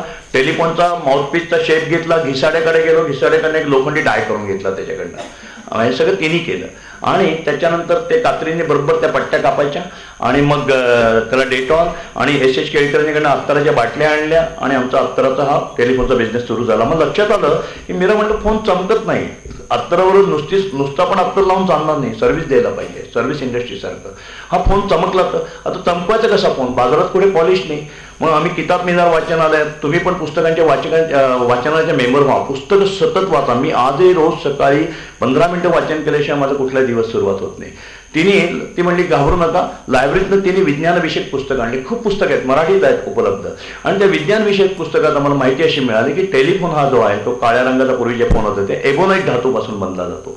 आणि एबोनाईट धातूला जर चमकवायचं असेल तर 10% टर्पेंटाईन आणि 90% खोबरेल तेल एकत्र केलं आणि हलवलं तर त्याचे 4 थेंब सुद्धा त्याला आरशासारखे चमकतात. आम्हाला एक पॉलिश सापडलं. असं आमचं ते आम्ही खूप वर्ष ट्रेड सिक्रेट ठेवलं होतं की पॉलिश फक्त आम्हीच बनवू शकतो. आताही तुम्हाला ओपनली सांगतोय, तुम्ही सिक्रेट ठेवा आणि विका, भरपूर मोठा बिझनेस सुरू होईल. 10% टर्पेंटाईन, 90% खोबरेल तेल. खोबरेल तेल खूप दिवस ठेवू नका, आणि त्याला खवचट वास येतो, त्यामुळे मॅक्झिमम स्टॉक नाही बनवायचा, थोडाच बनवायचा. आणि माझ्या आयुष्यातला पहिला व्यवसाय सुरू झाला टेलिस्मेल, घरोघरी जाऊन फोन पुसणे. एक मी होतं FY BComला, आणि लक्षात आलं की अरे बापरे, MS कॉलेजने रेस्ट्रिकेट केले का, ते आम्हाला घेणार होते परत, नाही असं नाही. आता SY आणि किंवा MS मधनं कसं करायचं? बरं एक्सटर्नल बसावं, आई वडिलांना वाईट वाटेल की अरे आम्ही तुला काही कष्टकर म्हणत नाही, तुझी फी भरतोय, आम्ही काही एवढे गरीब नाही की फी भरणार नाही. आणि इथे जावं तर त्यावेळेला आता तुमच्याकडची कॉलेजची पद्धत माहीत नाही, कॉलेजची प्रेझेंटी कंपल्सरी आहे की नाही. आमच्या वेळेला जर 70% प्रेझेंटी नसेल तर विद्यापीठाचा फॉर्मच दिला नाही जायचा, म्हणजे परीक्षेला बसताच येणार नाही. मग अशा वेळेला मला पुण्यातले एक सर, त्यावेळेला वाडिया कॉलेजचे व्हाईस प्रिन्सिपल होते, प्रिन्सिपल वसंत कृष्णाजी नोलकर, पुढे ते प्रिन्सिपल झाले नेक्स्ट वाडिया कॉलेज ऑफ कॉमर्सचे, जे आज माझ्या फाउंडेशनचे अध्यक्ष इज ऑलमोस्ट 85 इयर्स. त्यांनी माझं आयुष्य घडवलं. तुमचे सर सुद्धा तुम्हाला कसे घडू शकतात बघा. मी त्यांच्याकडे गेलो आणि प्रामाणिकपणे जे घडेल ते सांगावं. प्रामाणिकपणे त्यांना सगळं सांगितलं, मी काय काय उद्योग केला, MS कॉलेजला मला रस्टिकेट केलं, मी लग्न केलंय, आणि मला आता टेलिफोन पुसाचा हा छान बिझनेस मिळाला आहे. माझी अट एकच आहे की मला एक्सटर्नल करायचं नाही, मला तुमच्या कॉलेजला ॲडमिशन द्या, पण मी एकाही तासाला येणार नाही तुमच्या. म्हणजे हरकत नाही. नाहीतरी तू बीकॉमहून काय होणार, कुठेतरी कारकूनच होणार ना, तू हा चांगला बिझनेस हरकत नाही. कारण माझे सकाळचे फोन सुरुवात झाली पुसायला 7 वाजता. पहिला फोन 7ला पुसायचा, संध्याकाळी 7ला. सायकलवर, मी जेंट सायकलवर, माझी मीरा लेडीज सायकलवर.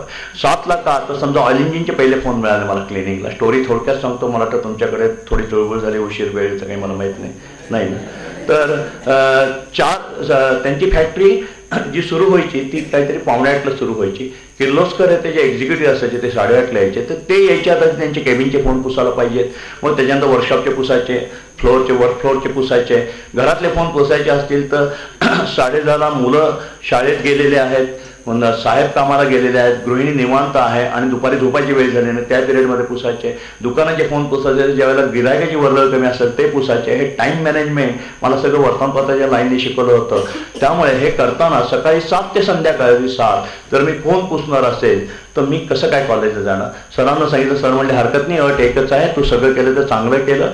सकाळी 7 ते संध्याकाळी 7 फोन पुसल्यानंतर माझ्या घरी 8ला अभ्यासाला यायला पाहिजे. अशा प्रकारे मला सरांनी, स्वतः नोरकर सरांनी मला माझं आयुष्य घडवलं की सर पण किती चांगले असतात. पण तो माझा टेलिस्पिनचा बिझनेस सुरू झाला. मला पहिलं माझं भांडवल लागलं 75 रुपये पहिलं मला लागलं. ते 75 रुपये मला कसे मिळाले तर माझ्या मीराच्या कानातले डूल आणि एक ट्रान्झिस्टर होता. आमच्या घरी मॅट्रिक पास झाल्यावर आईवडील काहीतरी बक्षीस द्यायचे. मला माझ्या वडिलांनी मॅट्रिक पास झाल्यावर हेनरी सँडरचा हातातलं घड्याळ आणि फिलिप्स का हर्क्युलस तेवढा माझा गोंधळ होता. ही सायकल मी घेतली होती. त्यावेळेला 2 ब्रँड फेमस होते, फिलिप्स किंवा हर्क्युलस, मला तर आठवत नाही. आणि तिला ह्या मीराला तिच्या वडिलांनी कानातले डूल आणि ट्रान्झिस्टर दिला होता. आमच्याकडे त्या काळी ट्रान्झिस्टर 68 ट्रान्झिस्टर म्हणजे काय रुबाब असायचा. त्याला हातात घेऊन गाणी ऐकत आम्ही जातो. तुम्ही आता मोबाईल कानाला लावता, कशी काय गाणी ऐकता मला माहीत नाही, कानात काहीतरी असतं तुमच्या, तुम्ही गाणी ऐकत असतात. तर त्यावेळेला हातात एवढा मोठा ट्रान्झिस्टर घेऊन लागायचा. मी तिला मीराला म्हणलं की अगं हा तुझ्या वडिलांची गिफ्ट आहे, वडील वारले आहेत, आपण हा विकायला नको. ते म्हणजे नाही विकायचा. मी भांडलो त्याशी, म्हणलं नको विकायला, आपण असं करू, माझा एक सोनार मित्र आहे त्याच्याकडे गहाण ठेवू आणि करू. ते म्हणजे म्हणून ऐका माझं. मी म्हणलं मी नाही, चल आपण हा नाही विकायचा. मी सोनाराकडे गेलो तर आम्हाला 60 ते 62 रुपये कॅपिटल कमीत कमी पाहिजे होतं आणि तो जर गहाण ठेवलं तर त्याचे तो फक्त 40 रुपये देत होता आणि विकला तर 70 का 75 देत होता. कारण की ते 50% पैसे देतात ना गहाणला. मीरा म्हणले बघितलं ना की नाही आपण विकायचं, गहाण नाही ठेवायचं. हे जर आंब्याची कोळी लावली तर आंब्याचं झाड येतं. आज वडिलांनी दिलेली वस्तू आपण जर इन्व्हेस्टमेंट म्हणून लावली तर निश्चित एक दिवशी हा वटवृक्ष होईल. आणि ते खरं ठरलं. आम्ही ते विकलं, 70 रुपये कॅपिटल घेतलं आणि आमचा पहिला बिझनेस सुरू झाला. त्याच्यानंतर मला 500 रुपये धंदा वाढायला लागला. खूप धंदा फार महत्त्वाचा होता, हा वाढायला लागला आणि कॅपिटलची गरज पडली. 500 रुपये सरांच्याकडे गेलो. सरांना मी म्हणलं की सर मला 500 रुपये द्या ना. सर म्हणले मी नक्की देईल तुला. माझे सर खूप छान बोलायचे, अजूनही आहे सर. ते माझं बँक ऑफ इंग्लंडला खातं आहे, 500 काय 5000 पण देईल, पण मी नाही देणार तुला. का? ते म्हणले चल मी तुला महाराष्ट्र बँकेतनं घेऊन देतो. सर माझ्यावर महाराष्ट्र बँकेत नवी पेठ शाखेत आले, स्वतः जामीन राहिले आणि मला इमॅच्युरिटी होती. मी नागनाथ पार्क ते नवी पेठ शाखा जवळजवळ 1 किलोमीटरचं अंतर आहे. मी त्यांना चालत नेलं आणि माझ्या हातात सायकल तशीच, म्हणजे बँकेच्या सह्या झाली की माझा मी सायकलवर टांग मारून निघून जाईल. त्यांना रिक्षाने नेतं काही सुचलं नाही मला. पण सर त्या काळचे सर पण वेगळे होते. मी हातात सायकल तेव्हा चालत आले. त्याने मला 500 रुपये कर्ज दिलं. तेव्हा सर म्हणले की DS हे 500 रुपये तू बँकेचे वेळेत फेडायचे, व्याजासकट फेडायचे, टाइमली फेडायचे आणि आपल्या कॉलेजचं माझं आणि तुझं नाव खराब होता कामा नये. जर तू बँकेचा विश्वास संपादन केला हे 500 रुपये वेळेत फेडणं. 1970 सालची गोष्ट आहे. हे नवी पेठ शाखा बँक ऑफ महाराष्ट्राची, मामा गाणे त्यावेळेचे एजंट होते. त्यावेळेचे CB पटोले नावाचे तिथे असिस्टंट होते, आजही ते आहे. ते सगळे साक्षी आहेत माझ्या सगळ्या गोष्टीला. आणि सरांचे शब्द एवढे खरे ठरले की बँक ते म्हणले 500ची एक दिवशी तुला बँक 5 लाख देईल. आज सरांचे शब्द एवढे खरे, 5 लाख नाही. आज मला जगातल्या 12 बँका मिळून, त्यातल्या भारतातल्या 10 आणि अमेरिकेतल्या 2 मिळून मला अभिमान आहे. 550 कोटी रुपये त्यांनी मला दिले. आता माझी हे पण आहे, व्यवसाय चिकार मोठा आहे.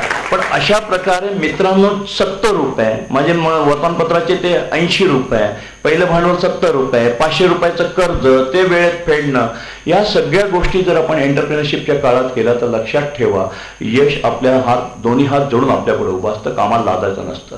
टेलिफोन पुसायच्या लाईनमध्ये मी खूप गोष्टी शिकलो, चिकार गोष्टी शिकलो आणि या टेलिफोननी खूप दिलं मला. तुम्हाला सांगतो सकाळी 7 ते संध्याकाळी 7 साधारणतः मी 150 फोन पुसायचो. 150 फोन पुसायचो. सरासरी एक फोन आठवड्यातनं एकदा पुसला आणि महिन्यातनं 4दा पुसला की आमचं 3 रुपये बिल असायचं. जास्त फोन असेल तर 2.5 रुपये बिल असायचं. साधारणतः रोजचे एवढे फोन पुसून रोजचा 70-80 रुपयाचा धंदा व्हायला लागला. महिन्याचा धंदा जवळजवळ 2200-2400 रुपयाचा व्हायला लागला आणि पूर्ण लेबर ओरिएंटेड लाईन ना. याला मॅन्युफॅक्चरिंगची कॉस्ट काय, कष्ट हेच माझं त्याचं भांडवल. त्याच्यामुळे त्या 2200-2400 रुपयामध्ये मला जवळजवळ दर महिना 1500 रुपये मिळायला लागले. तुम्ही हसाल 1500 म्हणजे काय, 1500 काय होते सांगू त्याविषयी. मी जर 70 साली हा SY BComचा विद्यार्थी, TY BCom झाल्यानंतर नक्कीचपणे रुपी बँक नाही तर कॉस्मॉस बँक नाही तर महाराष्ट्र बँकेत वडिलांनी मला कारकून म्हणून चिकटवलं असतं आणि नॅचरली कॉमर्समधून पहिली स्टेप असते त्या काळात बँकेत नोकरी मिळायला पाहिजे. 1970 साली हा DS कुलकर्णी सायकलवर फोन पासून महिन्याला 1500-1600 मिळू शकत होता.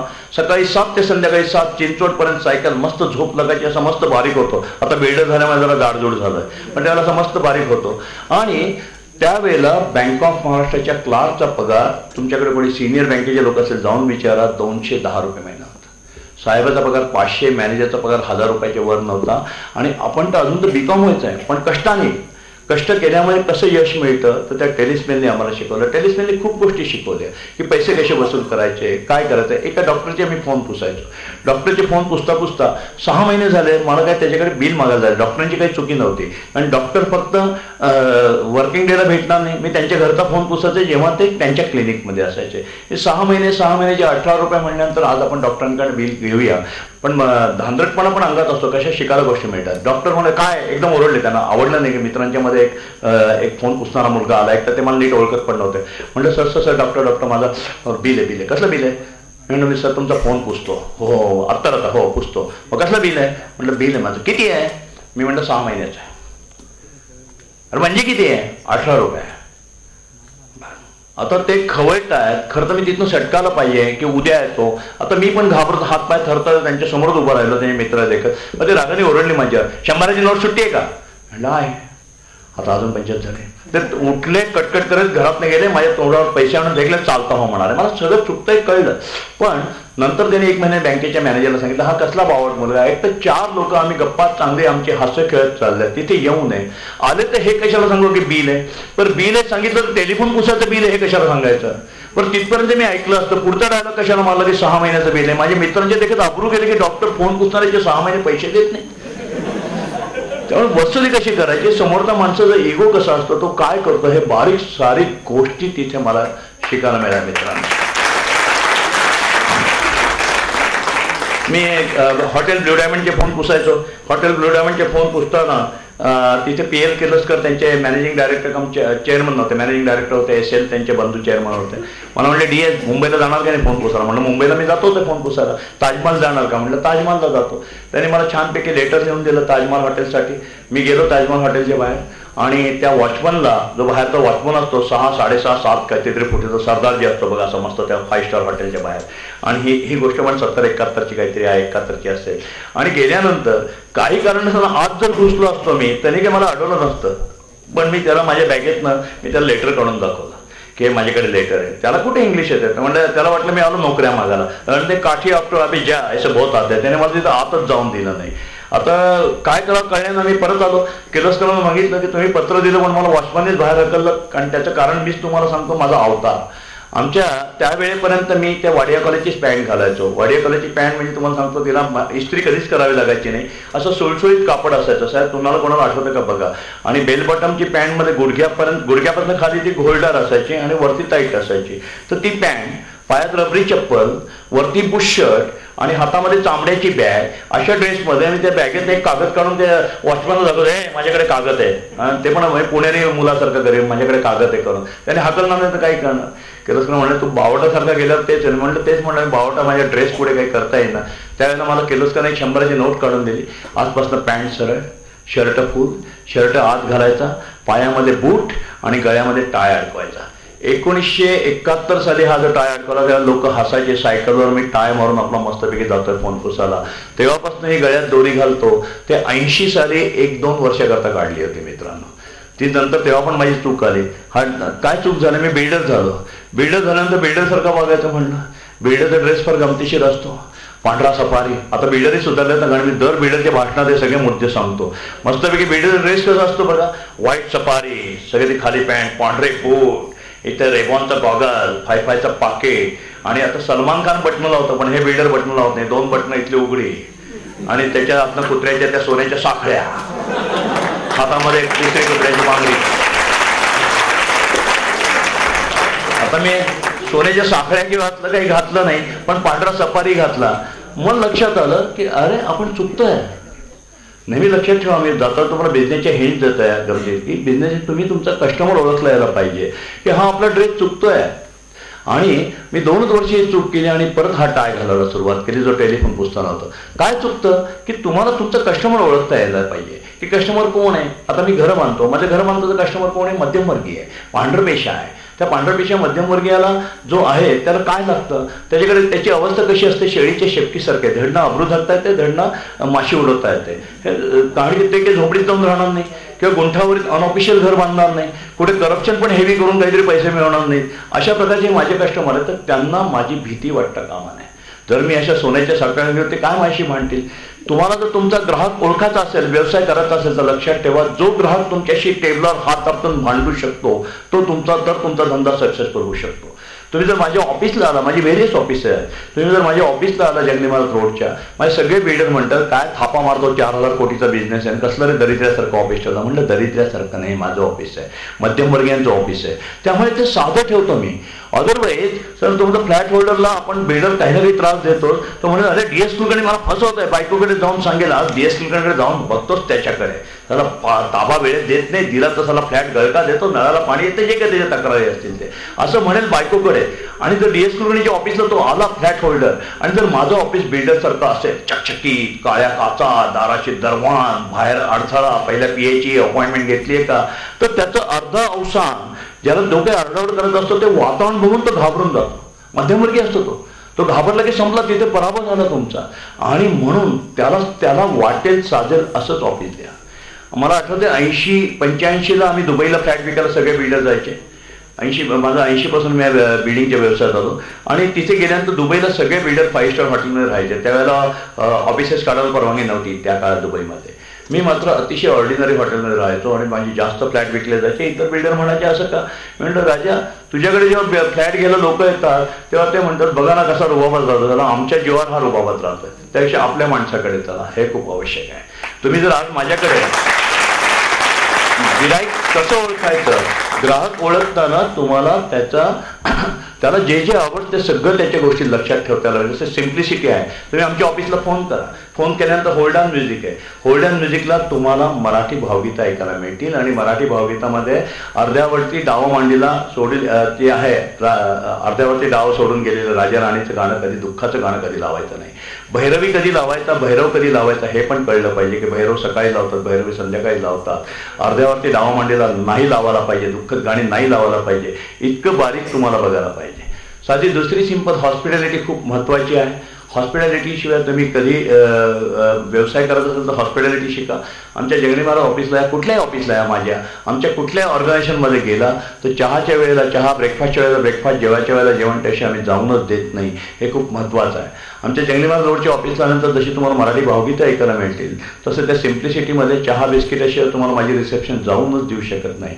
मग एकदा काय झालं, आमचा सगळा स्टाफ संध्याकाळी माझ्याकडे एकदा भेटायला आला, साहेब हे काय तुम्ही सगळं लावली चहा बिस्किटाची, आई संध्याकाळी गिरायकाच्या वेळेला बसायला जागा नसते. म्हणलं मग काय झालं, काय त्यात नुकसान आहे. साहेब संभाजी बागेत जाऊन भेळ आणि पाणीपुरी खातात आणि चहा प्यायला आपल्याकडे येतात. चांगलं बिघडलं काय तुझं. तर मी त्यांना मग स्टाफला समजून सांगितलं तीच तर तुमची ॲसेट आहे. कशी ॲसेट आहे माहिती आहे तुम्हाला. तुम्ही जर कधी आता थोडे संदर्भ बदललेत कारण मी अजूनही जुन्या स्मृतीत जातो, आता मार्केटिंगचे संदर्भ बदललेत, थोडेसे बदललेले आहेत. विकी स्टेशनच्या बाहेर जर तुम्ही कधी गेला तर 20-20 रुपये किंवा 100-100 रुपयाचा 100-100 रुपयाचा शर्ट आणि ते सगळेजण घेत असतात. ते जे कोणी 10-20 लोक घेत असतात ना त्यातले 18 जण त्याचीच माणसं असतात. तुम्ही जर केअरफुली पाहिला तर तो घेत असतो. त्यामुळे उरलेले 2 माझ्यासारखे बावट म्हणत काय गर्दी याची जोरात चालली, मी 2 शर्ट घेतो. मी आमच्या स्टाफला म्हणलं अरे संध्याकाळी समजा 22 लोक चहा फुकट प्यायला येत असेल, बसायला जागा नाही, लोक उभ्याने पितात, कधीतरी मुहूर्तासारखा एक जण संध्याकाळी फ्लॅट घेण्याला येणार, तो काय म्हणेल अरे काय गर्दी यांच्याकडे फ्लॅट घ्यायला, म्हणजे एक कप चहामध्ये काय. आता म्हणून आपण चहा पाजतो का नाही लक्षात ठेवा. म्हणून चहा नाही पाजत आम्ही. तुमची वृत्तीच तशी पाहिजे. अतिथी देवो भव. आमच्याकडे एक नाही, माझ्याकडे कुठल्याही वेळेला कोणी जरी आला तरी मी शत्रूला म्हणतो तू आधी जेव. तुम्ही शत्रूला सुद्धा आधी जेवायला बसा, मग मारामारी कर म्हण. आणि या तुम्हाला जेवणावरून सांगतो, तुम्ही माझ्या जर कधी ऑफिसला दुपारी 1:30-2 आला, आजही माझा डबा कमीत कमी 8-10 माणसांचा डबा येतो. आमच्याकडे तर प्रत्येकाला जेवणाची सोय असते म्हणून माझ्या केबिनच्या वेळेला माझा मोठा डबा असतो. एकदा एक माझं जे आता घरकुल लॉन आणि सुशील नगरी त्याच्यावर माझ्या 2-3 स्कीम आहेत, त्या मालकांची मजा आली. ते मालक त्यांना त्यांच्याच माणसाला जागा द्यायची होती. आमच्या त्याच्यातही जातीभेद, धर्मभेद, पोट जाती असं असतात. आणि ते माझ्याकडे काय झालं की ते आले माझ्याकडे. मी दुपारी जेवायला बसलो होतो आणि माझ्या पीएनी आत घेऊन आले त्यांना. मला म्हणले की माझा असा प्लॉट आहे. म्हटलं साहेब 1 मिनिट बसा ना साहेब. आणि त्यांना मी छानपैकी माझ्या डब्यातलं ताटाने होते. म्हणतात नाही मला आधी बोलायचं. म्हणतात 2 मिनिटं, भाजी आवडत नाही काही, दुसरी मागू का काही, असं करून त्यांची माझी ओळख नाही. त्यांना मध्ये जेवायला घातलं. आता जेवण त्यांचं पोटभर झालेलं. ते म्हणले माझा प्लॉट तुम्हाला दिला, मला किंमत काही ठरवायची नाही, तुम्हाला दिलं. म्हटलं काय झालं, मला ती कळत नाही की तुम्ही कसलं काय म्हणताय. ते म्हणले अहो आधीच्या एका बिल्डरकडे गेलो, एकची वेळ होती, तिथल्या रिसेप्शनशी सांगितलं मी प्लॉट घेऊन गेलो, मी लँडलॉर्ड आहे. म्हणजे लँडलॉर्डचा इगो असतो, लँडलॉर्ड खूप महत्वाचा, प्लॉट मिळत नाही. आणि त्या बिल्डरने त्याला सांगितलं साहेबांना सांग जेवणाची वेळ झाली, दुपारी 4 वाजता या. तसा राग आला. तुमच्याकडे आलं तर तुमच्याकडे उलटा झालं, तुमच्या पीएने जेवणाच्या ताटावर बसवलं, हा प्लॉट तुमचा. आता आमची संस्कृती जो दुपारी जेवायच्या वेळेला त्याला जेवण घालायलाच पाहिजे, या संस्कृतीचा सुद्धा फायदा होतो. अतिथी देवो भव हे खूप महत्वाचं आहे. आणि अशा छोट्या छोट्या गोष्टी आयुष्यात खूप घडत जातात. जसा हा तुमचा टायचा किस्सा असेल. तुम्हाला मार्केटिंगची अजून एक स्टोरी सांगतो. तुम्ही एंटरप्रेन्योरशिपमध्ये आहात. मी मुंबईला फोन पुसायला जायचो. गिरगावमध्ये सदाशिव लेन गल्ल्यात, गायआळी सदाशिव लेन. त्या सदाशिव लेनमध्ये वळामी केमिस्ट नावाचं दुकान आहे. छोटंसं दुकान, म्हणजे लांबीला थोडंसं जास्त, रुंदीला कमी. त्यांचा पण फोन मी पुसायचो. मी वळामे साहेबांना म्हटलं की सर मी आपला फोन पुसायला येतो. म्हणलं येतो. तर सर मला एक छोटं काम करा. म्हटलं काय पाहिजे तुला. मी म्हटलं तुमच्या दारा अगदी मुंगी एवढी बारीक, त्यावेळेला नावाची पाटी प्लॅस्टिकचे अक्षर चिकटवायचे, स्टिकफास्टने चिकटवायचं. आम्ही स्टिकफास्ट माझ्याकडे असतात, आम्ही टेलिफोनची पट्टी पण चिकटवतो. मला टेलिस्मेल नावाची बारकीशी पाटी लावते. माझ्या बिझनेसचं नाव टेलिस्मेल होतं.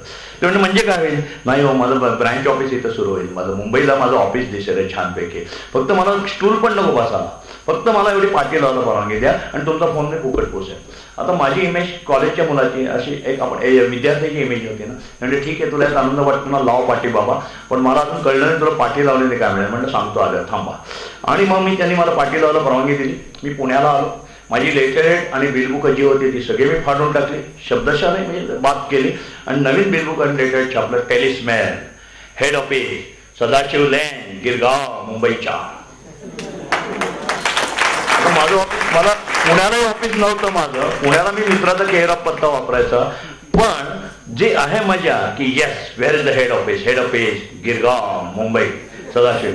मग उगाच ते केअर ऑफ वणामे केमी असलं भावसारखं नसतं लिहायचं. आणि उद्या म्हणेल कोणी खोटं नको म्हणाला, पुणेकर आहे बोलेल तर पुराव्यासकट बोलेल, खोटं कशाला बोलेल. म्हणून ती पाटी तिथे लावायला मी त्यांना सांगितली होती. आणि माझं पहिलं ऑफिस, हेड ऑफिस मुंबई सुरू झालं. अशा प्रकारे तुम्हाला मार्केटिंगमध्ये तुम्हाला सुचलं पाहिजे. ठीक आहे ना, आज मला मुंबईला ऑफिस नाही घेता येत नाही, मला हेड ऑफिस नाही करता येत नाही, पण हिंमत नका हारू, काहीतरी मार्ग निघतो. आयुष्यामध्ये धाडस केल्याशिवाय काही नाही. जो आपण जर थंडीच्या दिवसामध्ये, जर आता थंडी आहे बघा, सकाळी जर तुम्हाला गार पाण्याने आंघोळ करायची असेल ना, तर पहिला तांब्या अंगावर घेईपर्यंत हुडहुडी भरते. एकदा का तांब्या अंगावर घेताना हुडहुडी पळून जाते. डेअरिंगचं तसंच आहे. तुम्हाला जर व्हायचं असेल मित्रांनो तर गरुड पक्षी व्हायला पाहिजे तुम्ही.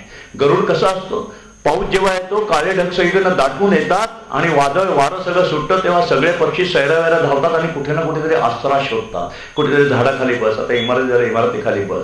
गरुड हा पक्षी त्यावेळेला आसरा शोधत नाही, तो ढगाच्या वरनं उडायला सुरुवात होतो, कारण की तो संकटावर मात करतो. आपल्याला आयुष्य तसंच करायचं. एक सोपी गोष्ट आहे, विमान. कोणीतरी म्हणतं विमानात सगळ्यात सेफ ना, मला काही घाबरट मित्र असतात, विमान ना मस्त लँडिंगला ना विमानतळावर सेफ असतं. म्हणजे विमान काय विमानतळावर ठेवण्याकरता बनवलंय का? विमान हे आकाशात उडण्याकरता बनवलंय. विमान हे काही जमिनीवर ठेवण्याकरता केलेलं नाहीये. अशा प्रकारे आपण जर एंटरप्रेन्योर व्हायचं असेल तर या गोष्टी लक्षात ठेवायला पाहिजे. धाडसाला पर्याय नाही, धाडस हे करायलाच पाहिजे. तर तुम्हाला धाडस हे पाहिजेच आणि धाडसाशिवाय पर्याय नाही. छोटे मोठे व्यवसायाला भांडवल लागत ते. तुम्हाला अजून एक माझा व्यवसाय मी बिन भांडवली कसा केला सांगतो. आम्ही टेलिफोन पुसवतो लक्ष्मी रोडचे दुकानदारांचे. त्यावेळेला पूर्वीच्या काळी दुकानाची जी अक्षर होते लाकडाची किंवा ॲल्युमिनियमची असायची. आता निऑन साईन किंवा सगळ्या मॉडर्न इलेक्ट्रॉनिक पाट्या आल्या. मी म्हणतो शेठजी काल दसरा होऊन आता 10 दिवस झाले, झेंडूच्या माळा काढल्याने तुम्ही कुबेराच्या अवतार, लक्ष्मी तुमच्याकडे पाणी भरते, उद्या मस्तपैकी सोमवार दुकान बंद आहे, मी मस्तपैकी तुमची पाठी धुवून चक चक चक करून ठेवतो ना, एक 10 रुपये द्या. शेती कोणी 10 हो म्हणायचे, कोणी 5 हो म्हणायचे. आणि सोमवारी दुकान बंद असताना आम्ही एक सायकल भाड्याने घ्यायचे दिवसभराकरता. सायकलीचं भाडं काहीतरी 8 आणि का 10 आणे असायचे पूर्ण दिवसाचे. एक पोऱ्या घ्यायचो, त्याला 2 का 3 रुपये द्यायचो मी. एक लाकडी घोडा मागे, एक बादली, एक डस्टर. प्रत्येक लक्ष्मीच्या दुकानाच्या मागे आतमध्ये वाडा आहे, आतमध्ये पाणी असतं. आणि मस्तपैकी दिवसभरात 15 पाट्या धुवून व्हायच्या आणि मला सहजपणे 100 रुपये मिळायचे. मला सांगा भांडवल काय लागलं मला? 10 आण्याचं भाडं, 2 का 3 रुपये त्या लेबरचे पैसे. जर भांडवल नसेल तर असे छोटे मोठे काही ना काही युक्त्या नेहमी तुम्हाला सापडतात. संकट येतात आणि जातात, संकटाचं कधीच घाबरायचं नाही. तुम्हाला सगळ्यांना 99% मुलांना शनी आणि लक्ष्मीची गोष्ट माहीत असेल, नाही तर मी सांगतो ती पण आपल्याला आपल्या एंटरप्रेनरशिपमध्ये किंवा धाडसामध्ये यायचं खूप आवश्यक आहे. एक राजा होता, राजाकडे शनी आणि लक्ष्मी दोघंही आले आणि आले तावाने भांडत आले आणि राजा म्हणाले, सांग राजा आमच्यातलं सुंदर कोण दिसतं? दोघांचं सुंदर कोण दिसतं याच्यानं भांडण चाललं होतं. राजा पण चतुर आणि हुशार होता. राजा म्हणला, 1 मिनिट द्या, फक्त माझ्या त्या टोकापर्यंत, बंगल्याच्या त्या राजवाड्याच्या टोकापर्यंत जाऊन परत या, मी तुम्हाला सांगतो. ते दोघं जसे एका मिनिटात परत आले तसा राजा पटकन म्हणला, हे शनिदेवा तू जाताना किती सुंदर दिसत होता आणि हे लक्ष्मी देवी तू येताना किती सुंदर दिसत होती. आपल्या आयुष्यात आपल्याला अशा प्रकारच्या गोष्टी करा. मित्रांनो, देवाने तुम्हाला जे 2 हात दिलेले आहेत, तुम्हाला एंटरप्रेनरशिप व्हायचं, लक्षात ठेवा हे 2 हात नोकरीचे भीक मागायला नाही दिले, तर नोकऱ्या वाटायला दिलेत. या एका तळमळीने या हाताकडे बघा आणि खरंच सांगतो, काम करून करून आजारी पडलेलं मी आयुष्यात नाही कोणी पाहिलं. कष्ट करून कधी कोणी आजारी पडत नाही. डॉक्टरच्या बाहेर जाऊन तुम्ही बघाल ना, तर सगळे सुखात लोळलेले, कारण नसताना पैसेवाले टेन्शनमध्ये गेलेले असे तुम्हाला लोक दिसतील. त्यामुळे कष्टाला कधी घाबरू नका. कष्ट करून करून कधीही कोणी आजारी पडत नाही. आणि आयुष्यात 2 गोष्टी अजून लक्षात ठेवा, जे माझ्या आईने मला मंत्र दिला, तुम्हालाही तो मी देतो, की 2 कोटवाल्यांचे कधी नादी लागायचं नाही. एक काळा कोटवाला म्हणजे वकील, कधी भांडत बसू नका. बाबा तू मोठा, माझं काही म्हणणं नाही. कधी कोर्टाची पायरी चढली की सत्यानाश होतं, एक लक्षात ठेवून काळ्या कोटवाल्याच्या नादी लागू नका. आणि दुसरा पांढरा कोटवाला, तब्येतच अशी खणखणीत ठेवा, आनंदी ठेवा की डॉक्टरच्या लाईनीत आपल्याला जायलाच नका लागायला पाहिजे. आयुष्यामध्ये या दोन्ही गोष्टी खूप महत्वाच्या आहेत. आमच्या ऑफिसमध्ये जो कोणी इंटरव्ह्यूला येतो त्याला मी विचारतो, बाबा रे ऐक, 2 नियम महत्वाचे आहेत. यायची वेळ पक्की, जायची नाही, हा पहिला नियम. वर्षाला दिवस 365 चूक, वर्षाचे दिवस 370, आठवड्याचे दिवस 7 नाही, रविवारी तुला सुट्टी मिळणार, या सगळ्या तयारीने ये. आणि अजून एक माझी अट आई, जर तू आजारपणाची रजा टाकली तर सोबत राजीनामा दे, तू राजीनामा पाठवतो, मी तुला कामावर काढून टाकेल. पण जर का तू अशी रजा टाकली की बायकोला घेऊन महाबळेश्वरला जायचं आणि तू 3 दिवसाची रजा मागितली तर मी 8 दिवसाची देईल तुला. अशा प्रकारे तुम्हाला माणसांना मोटिवेट करायला पाहिजे. आणि मोटिवेट करताना मला स्वतःला ॲलर्ट राहावं लागतं. आमच्याकडे आम्हाला आजारपण मला आठवत नाही, पडलं तरी 1 तासाच्या पडूच शकत नाही.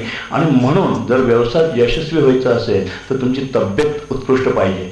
चुकून आजारी पडला 2 तासाकरता तर तेवढंच खोटं बोला. कधी खोटं आयुष्यात बोलू नका, मी बोलत नाही. कारण की मला एक देवाने एक चांगली गोष्ट दिली, मला अजिबात मेमरी नाही. आणि मेमरी नसल्यामुळे ना, माझे काही लक्षात राहत नसल्यामुळे मला फायदा पण होता. बायको सकाळी किती करा भांडली तरी मी संध्याकाळी तिच्याबरोबर खुशीत असतो. कारण बायको म्हणते अरे हा चांगला आहे. तसंच तुम्हाला जर मेमरी जर नसेल तर तुम्ही काय करू शकता, तुम्हाला खरं बोलावं लागतं. थापा कोण मारू शकतो, ज्याची स्मरणशक्ती चांगली नाही. तर 1 तासापूर्वी काय थाप म्हणजे लक्षात काय ठेवू. आणि बिझनेसमध्ये जर यश मिळवायचं असेल तर थापा अंगाशी येतात, थापा कधीच मारू नये. म्हणून कधी थापा एवढीच मारावी, जर तुम्ही 1-2 तासाकरता आजारी असाल धंद्यामध्ये तर सांगू नका मी आजारी आहे, कामाचे सांगा. आजारी स्वतःला कधी आजारी पडून घ्यायचं नाही, आजारी म्हणून घ्यायचं नाही. हे एक धंद्याचं खूप अतिशय महत्त्वाची गोष्ट आहे. आणि मराठी दरिद्री म्हणी ज्या आहेत त्या सगळ्या फेकून द्या. अंथरून पांघरून बघून हातपाय पचरा, ही दरिद्री म्हण ज्या कुठल्या मूर्खाने काढली त्याला सांगा की हे भाऊ तू घेऊन जा तुझं अंथरून पांघरून. अरे हो ना, मोठे अंथरून पांघरून का वाढता नाही येणार का, कशाला अंथरून पांघरून बघून हातपाय पचरा, त्याला पण घाबरता कामा नये. अशा प्रकारे आयुष्यामध्ये अजून एक महत्त्वाची गोष्ट आहे, तुम्ही संधी साधू व्हा. आयुष्यामध्ये संधी साधू म्हणजे काय, ऑपॉर्च्युनिस्ट व्हा म्हणजे काय, तुम्हाला कधीच संधी ही अपॉइंटमेंट घेऊन येणार नाही, दाराची बेल वाजून येणार नाहीये. पहाटेच्या 4च्या 5च्या साखर झोपेत असाल आणि कुठेतरी बारीक किणकिण कुठेतरी ऐकू येईल तर तुम्हाला ग्रॅब करता यायला पाहिजे. संधी कधी नाही म्हणू नका. माझ्या आयुष्यामध्ये किती प्रकारच्या संध्या आल्या आणि किती प्रकारचे बिझनेस केले सांगायचं मला 3 तास कमी पडले. खूप बिझनेस केले, आजही करतो. 17-18 बिझनेस आहेत माझ्याकडे बिझनेस बॅकग्राऊंड नसतानाही करतो. पण बिझनेस करताना हेच मिळाली संधी की मी ती सोडत नाही, संधी स्वीकारतच असतो. तर तुम्ही संधी साधू होणं खूप आवश्यक आहे. आणि नेहमी स्वप्न तर बघा, तुम्हाला सांगितलं. आणि अजून तुमच्या सगळ्यांच्याकडे तुम्हाला एंटरप्रेनरशिप व्हायचं आहे ना, खरं सांगतो जे तुम्हालाही माहित नाही अशा 2 कारखान्यांचे तुम्ही आजही मालक आहात. इथे बसलेला प्रत्येक जण त्याचे मालक आहेत, पण आपली मालकी आपल्याला कळायला पाहिजे. कुठले 2 कारखाने तुमच्याकडे तुम्हाला एंटरप्रेन्योरशिप व्हायचं असेल तर तुमचे 2 कारखान्यापैकी एक कारखाना आहे बर्फाचा, त्याचे तुम्ही मालक आहात, बर्फ डोक्यावर ठेवायला शिका, काय बर्फ डोक्यावर पाहिजे. आणि दुसरा आहे साखरेचा कारखाना, अजिबात डायबिटीस होत नाही, तुमच्या तोंडात साखर असलीच पाहिजे. या 2 कारखान्याचे मालक व्हा, मग बघा कसा व्यवसाय तुम्हाला करायला मिळेल.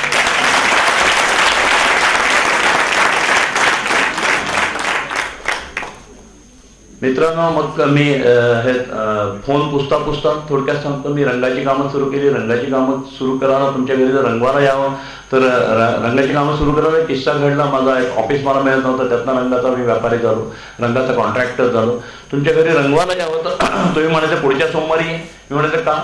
अरे फर्निचर संपलं नाही. मी म्हणलं फर्निचर माझा अडथळा आहे, तर मग मी फर्निचर मीच का बनवायला नको, म्हणून मी फर्निचर बनवायला लागलो. रंगाला आलो, अरे पुढच्या आठवड्यात घर गळायला लागले अचानक, अरे मग मी वॉटरिंग करून देतो ना.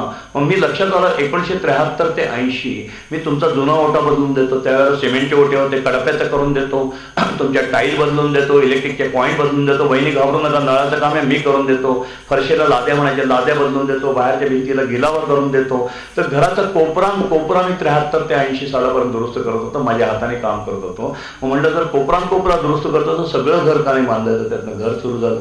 मग ॲटोमोबाईल आहे, मी वडापाव आणायला बेंगलोरला गेलो, तर एक वेगळा किस्सा आहे. आणि मी टोयोटाची एजन्सी घेऊन आलो. त्याच्यानंतर मी आमचा एक ॲप्लिकेशन डिव्हाइस आहे. आज आमचा एक मिल्कोट्रॉनिक नावाचं दूध कलेक्शन सेंटरचा एक रोबो बनवलेला आहे. आमची 3 कॉलेज तेच सांगितले. ट्रॅव्हल कंपनी आहे. टोयोटाचा we are the largest dealer of the India. 10 ठिकाणी माझ्या शोरूम्स आहेत. या वर्षात अजून 2 सुरू झालेले आहेत. टोयोटाचा बेस्ट डीलर ऑफ द वर्ल्डचा अवॉर्ड आम्ही घेतला. घरं विकताना 7 दिवसात गिनीज बुक ऑफ रेकॉर्डमध्ये जाऊन 1000 फ्लॅट विश्वचे विकले, जेव्हा गिनीज बुकमध्ये गेलो. अशा प्रकारे काही ना काही आपण काम करत राहतो आणि काही ना काही करत राहतो. खूप कामं केली, खूप आयुष्यात बिझनेस केला. एक गमतीशीर किस्सा पण सांगतो की बिझनेस करताना काही गोष्टी पण होत्या. लहानपणी तरुण वयामध्ये कॉलेजला जेव्हा मी वाडिया कॉलेजला होतो तेव्हा मात्र मी असं नाद लागले, आपण सिनेमा चालवायचा. आणि सिनेमा चालवायचा आम्ही 2-3 मित्र एकत्र आलो आणि सिनेमाचा मॅटेनी शो कुठे मिळतो का बघितलं चालवायला. त्यावेळेला मॅटेनी शो पण मोनोपोली असायची. आता मला वाटतं तुम्हाला तुमच्या तरुण पिढीला मॅटेनी प्रकारे माहीत नसतील. आमच्या वेळेला मॅटेनीला खूप भाव असायचा, स्वस्त तिकीट असायचं. मॅटेनी मिळत नाही म्हणल्यानंतर आपण म्हटलं कुठला तरी सिनेमा लावायला पाहिजे. तर सिनेमा लावायला पाहिजे म्हणल्यानंतर आम्ही मित्रांकडून आम्हाला थिएटर भाड्याने मिळालं पाहिजे. तर आर्यन टॉकीज मंडईतले जी आता पाडली, तिथं पार्किंग आहे, तिथं सकाळी 9 वाजताचं आम्हाला थिएटर भाड्याने मिळालं. आणि मग आता आर्यन टॉकीज मंडई आहे म्हणजे इथे तमाशा चालेल अशा कल्पनेने आम्ही रंगाला रात्री अशा नावाचा सिनेमा भाड्याने घेतला. त्याकरता मला वडिलांनी दिलेली माझी कॉलेजची फी, त्या इतर मित्रांची पण, त्या सगळ्यांनी आम्ही आमच्या कॉलेजची फी म्हणलं अरे एका दिवसात त्या हाऊसफुल होईल. आर्यन म्हणजे मंडई, तमाशाचा पिक्चर, पैसे आपल्याला कमवतील, फी काय एका दिवसाकरता अडकवायची. असं करून आम्ही रंगाला रात्री आणलं. रंगाला रात्री आणल्यानंतर आम्ही आपलं छानपैकी ते थिएटरची पूजा केली, पडद्याची पूजा केली, भीमरूपी महारुद्र म्हणलं, नारळ फोडला, सगळं केलं. आणि सकाळच्या 9ला बघितलं. बोलून मित्रांनो 22 लोक आले फक्त बघायला ते सिनेमा बघायला. आमचे तारंबळ अशी झाली की आता 22 लोक मग लक्षात आलं काय चुकलं आपलं. पहिल्यांदा आम्हाला सांगितलं आमचं त्यावेळेचे जे कोणी होते आम्ही शिकत गेलो, कोणी गुरु नाही असायचे. त्या एक्सपर्टने सांगितलं अरे मूर्खांनो, तो एक तर रंगाला रात्री अशा हा तमाशा पट नाहीये पहिल्यांदा. आणि तमाशा कधी सकाळी 9ला कोणी बघायला येतं काय? वाजले की 12, रात्री 12ला बघायला येते, सकाळी कशी येते. त्यामुळे इतक्या छोट्या गोष्टी असतात. आणि तो जो फटका खाल्ला, वडिलांची माफी मागितली, मला परत त्यांच्याकडे मी फी मागितली, मी अशा सिनेमात घातले आणि कानाला खडा लावला की मी आयुष्यात सिनेमा काढणार नाही. त्यानंतर जसा मोठा झालो, बिझनेसवाला झालो, माझ्याकडे भरपूर लोक भेटतात, तर मराठी सिनेमा काढा म्हणून दिवस रात्र लोक मागे लागले. म्हणलं मी काढणार नाही. माधुरी दीक्षित माझी 10 वर्ष पार्टनर होती, 10 वर्ष माझे बोर्ड ऑफ डायरेक्टर होती. ते म्हणली कमीत कमी डायरेक्टर हिंदी सिनेमा तर काढू. म्हणलं मी नाही काढणार. आणि आज मात्र आम्ही सिनेमा काढलाय चक्क आमच्या कॉलेजमुळे. आज आम्ही मराठीत नाही, हिंदीत नाही. ऑपॉर्च्युनिटी कशी येते बघा. माझं कॉलेज ॲनिमेशन स्कूल आहे, तिथे आम्ही 5 वर्षाचा मास्टर डिग्री कोर्स आहे. रावण अवतार कसा बनवतात ते शिकवलं जातं. अशा वेळेला एज्युकेशन भारतात कुठेही नाही. जगात 3च ठिकाणी आहे, कॅनडा, फ्रान्स. आमचे पार्टनर फ्रान्सचे आहेत, सगळे गोरे लोक शिकवायला तिथे. आणि इथे ते आहे. तर दरवर्षी ज्युरी येतात, दरवर्षी नाही दर महिन्याला संबंध जगातनं. त्या हॉलिवूडच्या ज्युरीने पाहिलं की इथे टॅलेंट आहे आणि त्यांनी आमच्या कॉलेजचं टॅलेंट स्वीकारलं आणि त्यांनी आम्हाला ऑफर दिली की तुम्ही हॉलिवूडला सिनेमा सुरू करा. सिरियल सुरू केलं. सब्रीना नावाचं कॅरेक्टर आहे, ते डिस्ने वर्ल्डने त्याचे राईट पण विकत घेतले. तर संधी कशी मिळाली, कॉलेज सुरू केलं, ज्युरीच आले, ज्युरीजना टॅलेंट सापडलं जे आत्तापर्यंत मी सिनेमाचा फटका खाल्ला होता तो घाबरलं. पण आता ही जी संधी मला मी सोडली नाही, चक्क हॉलिवूडला गेलो. पुणे मुंबई सिनेमाला म्हणतो हॉलिवूडला सबरीना नावाची सिरियल सुरुवात झाली, ती विकली पण गेली सक्सेसफुल. 1 एप्रिलपासून सगळे अमेरिकावर त्यांच्या सगळ्या टेलिव्हिजनला वर्षभर ती सिरियल चालणार आहे. तर संधी कुठे लपली आहे, कशी मिळेल असं काही सांगता येत नाही. संधी ही तुम्ही घेतली पाहिजे. आणि संधीची दुसरी गोष्ट सांगतो, मी वर्ल्ड इकॉनॉमिक फोरमचा मेंबर होतो. सर थोडं तुटक सांगतो, कारण की मी कसं ठरवून काही आलो नाही की असंच भाषण करायचं. तर वर्ल्ड इकॉनॉमिक मेंबरला दरबानला आम्ही गेलो. दरबान शहरामध्ये ते भरली होती. ज्या देशात ही फोरमची मीटिंग भरते त्या देशातले सगळे प्राईम मिनिस्टर, फायनान्स मिनिस्टर सगळे येतात आणि त्यांची अपेक्षा असते त्या फोरमच्या निमित्ताने सगळे जगभरातले उद्योगपती आलेले असतात की त्यांनी आपल्या देशात काही पैसे लावायचे, म्हणून ती फोरम असते. माझ्या तोंडात नाही हा शब्द नाही, माझा तीच रोल आला की mister Kulkarni what you are going from my country.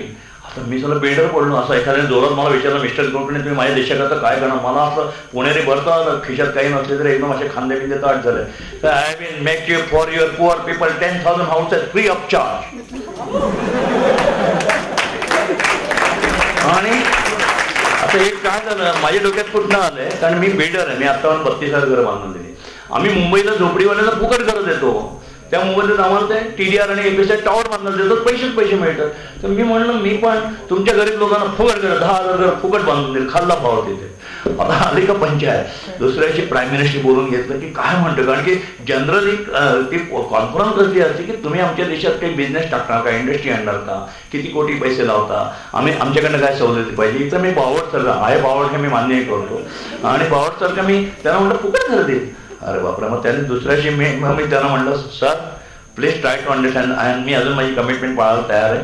मी 10,000 फुकट घरं देतो. हे आमचं मुंबई मॉडेल आहे. आम्ही अशी गरीब लोकांना घरं बांधून दिली तर आम्हाला टॉवर बांधायला मिळतो, TDR मिळतो. तर TDR काही कळेल ना, मी त्याला सोप्या भाषेत सांगायचा प्रयत्न केला. आणि तर तुम्ही त्या पद्धतीने इथे ते म्हणले मग ठीक आहे. मग ते म्हणले आम्ही तुम्हाला काय देऊ शकतो याचा विचार करतो. एक दिवस त्यांनी मागितला, परत तिसऱ्याशी त्यांनी मला बोलवलं. मित्रांनो ती संधी मला घेता नाही आली. त्यांनी म्हणले ओके मिस्टर कुलकर्णी तू मला 10,000 घरं फुकट बांधून दे, त्या मोबदल्यात मी तुला क्वारी चालवायला देतो, खाण चालवायला देतो. मला सांगा साऊथ आफ्रिकेत कसली खाण असेल, सोन्याची खाण. Your right. फक्त ती संधी मी घेऊ शकलो नाही. पण जस्ट तुम्ही काहीतरी पॉझिटिव्ह वाक्य बोलून गेला, काहीतरी घडलं. लक्षात ठेवा, आंब्याची कोय जमिनीत लावली तर आंब्याचं झाड येतं, निवडुंगाचं कधीच येत नाही. त्यामुळे चांगलं बोला, चांगला विचार करा, पॉझिटिव्ह वरत राहा, कुठेतरी फायदा होता. फक्त ती संधी मी घेऊ शकलो नाही, कारण की साऊथ आफ्रिकेतील लॉ अँड ऑर्डर त्यावेळेला भयानक होती. रस्त्यावर पोलीस हत्यारं भाड्याने द्यायची. ही गोष्ट 15-20 वर्षापूर्वीची आहे. आणि मिसेस म्हणजे मी नाही तुमचा जीव धोक्यात घालून देणार. आणि माझी हिंमत नाही झाली सोन्याची खाण चालवायला. पण बघू, मरण्यापूर्वी माझी 2 स्वप्न ती पूर्ण होतात का बघू. मी अजूनही स्वप्न बघतो, पण याच्यापूर्वी ही कामं करतो स्वप्न नाही पाहिजे. पण स्वप्न आहे, 2 स्वप्न आहेत माझी. कुठलीही स्वप्न पण छान मोठी बघायला पाहिजे. मला एकतर जसे प्रत्येक बिल्डरची, आमच्या बिल्डरची काशी असते न्यूयॉर्क शहर. राजकारणाला वाटतं मुख्यमंत्री किंवा प्राईम मिनिस्टर व्हावं, कॉलेजच्या प्रोफेसरला वाटत असेल की स्वतःचं कॉलेज काढून. मला माहित नाही तुमची स्वप्न काय असतात ते. आणि त्यामुळे माझं स्वप्न असं आहे की, आणि मी बघू की मग बहुतेक ते पूर्ण आहे माझं पहिलं स्वप्न, की मरण्यापूर्वी मला न्यूयॉर्कला जाऊन 150 मजली बिल्डिंग बांधायची आणि मगच मला मारायचंय. आणि माझी ती स्वप्न आहे. आणि तिथपर्यंत पोचलो पण आहे. म्हणजे जवळजवळ मी न्यूयॉर्क शहर म्हणजे मॅनहॅटनच्या मध्ये नदी वाहते, नदीला लागून होबोकन नावाचं शहर आहे, तिथे मी ऑलरेडी पोहोचलोय, जवळ पोहोचलोय. हे स्वप्न नक्की पूर्ण आहे. दुसरं एक गमतीशीर स्वप्न आहे, बघूया तेही पूर्ण होतं की नाही, पण ते होईल की नाही माहित नाही मला. मी तसा कल्पनेतला असलं तर मिश्किल पुणेकर आहे. मला पुण्याच्या गमती खूप आवडतात. पुणेकर तुम्हाला एक मिसळवाल्याची गंमत सांगतात. आता श्रीकृष्ण भवन म्हणून तुळशीबागेत मिसळीचं दुकान आहे. तुम्ही पुण्याच्या मिसळी कधी खाल्ल्यात की नाही माहित नाही. पुण्याचा बटाटे वड्याचा काही संबंध नाही मित्रांनो. तुम्ही जर बाहेर गावून आला तर आम्ही वडेवाले नाही. आमच्याकडे मिसळ ही फेमस. त्यात ते तिघांचीच मिसळ होती. एक जोशांची मिसळ म्हणजे श्रीकृष्ण भवन तुळशीबागेतले. मूळ मिसळवाले वैद्य रविवारपेठ पोस्ट ऑफिस बसले. त्यांच्या मिसळीचं वैशिष्ट्य म्हणजे गोल गोल कांदे भरपूर असायचे. तिसरे मिसळवाले बेडेकर, ते बेडेकर म्हणजे तिन्ही आता मिसळीच्या पहिल्या पिढी संपल्या, त्यांनी सेल्फ सर्व्हिस सुरू केली. पण हा जर श्रीकृष्ण मोहनची मिसळ होती ते बरोबर अजूनही ते दुकान तुळशीबागेत आहे, मला वाटतं आहे अजून. येस आहे. आणि त्याला असं फळ्या आतमध्ये फक्त एका वेळेला 12-16 लोक बसू शकतात. मस्तपैकी आतमध्ये पाट्या आहे की या इथे चहा कॉफी मिळणार नाही. कारण मिसळ खाल्ल्यानंतर पुणेकर 1 कप चहा तिघात पितात आणि शरद पवार चुकले का अजितदादा चुकले याच्यावर तासनतास भांडतात. त्याच्याऐवजी त्यांना चहा कॉफीच मिळणार नाही.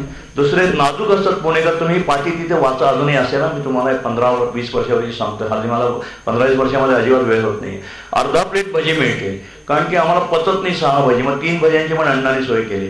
त्या मिसळीच्या दुकानामध्ये गेल्यानंतर तुम्ही जर बरोबर 11:45च्या आत जावं लागतं. 11:45 झाले की त्या दुकानाच्या 2च पाट्या उघड्या राहतात.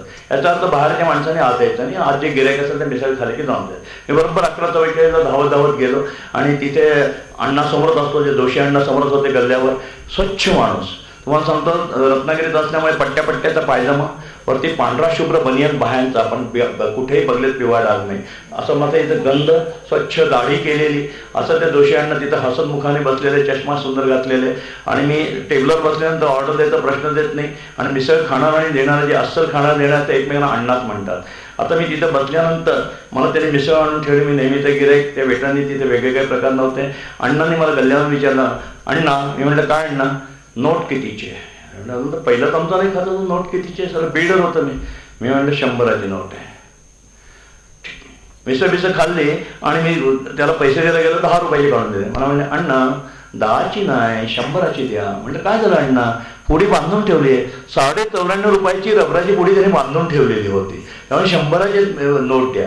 आता हा किस्सा तुमच्यातल्या कोणाला फारसा कळलेला दिसत नाहीये, पण हा किस्सा कळायचा असेल तर त्याला पुणेकरच व्हावं लागतं, आणि पुणेकरांच्या मिश्किलतेमुळे ही मजा येते. आता बाकरवाडी कोणालाही मिळते, मजाच गेली. बाकरवाडी संपली, ही पाठी लागायच्यात मी बाकरवाडी मिळायची मजा होती.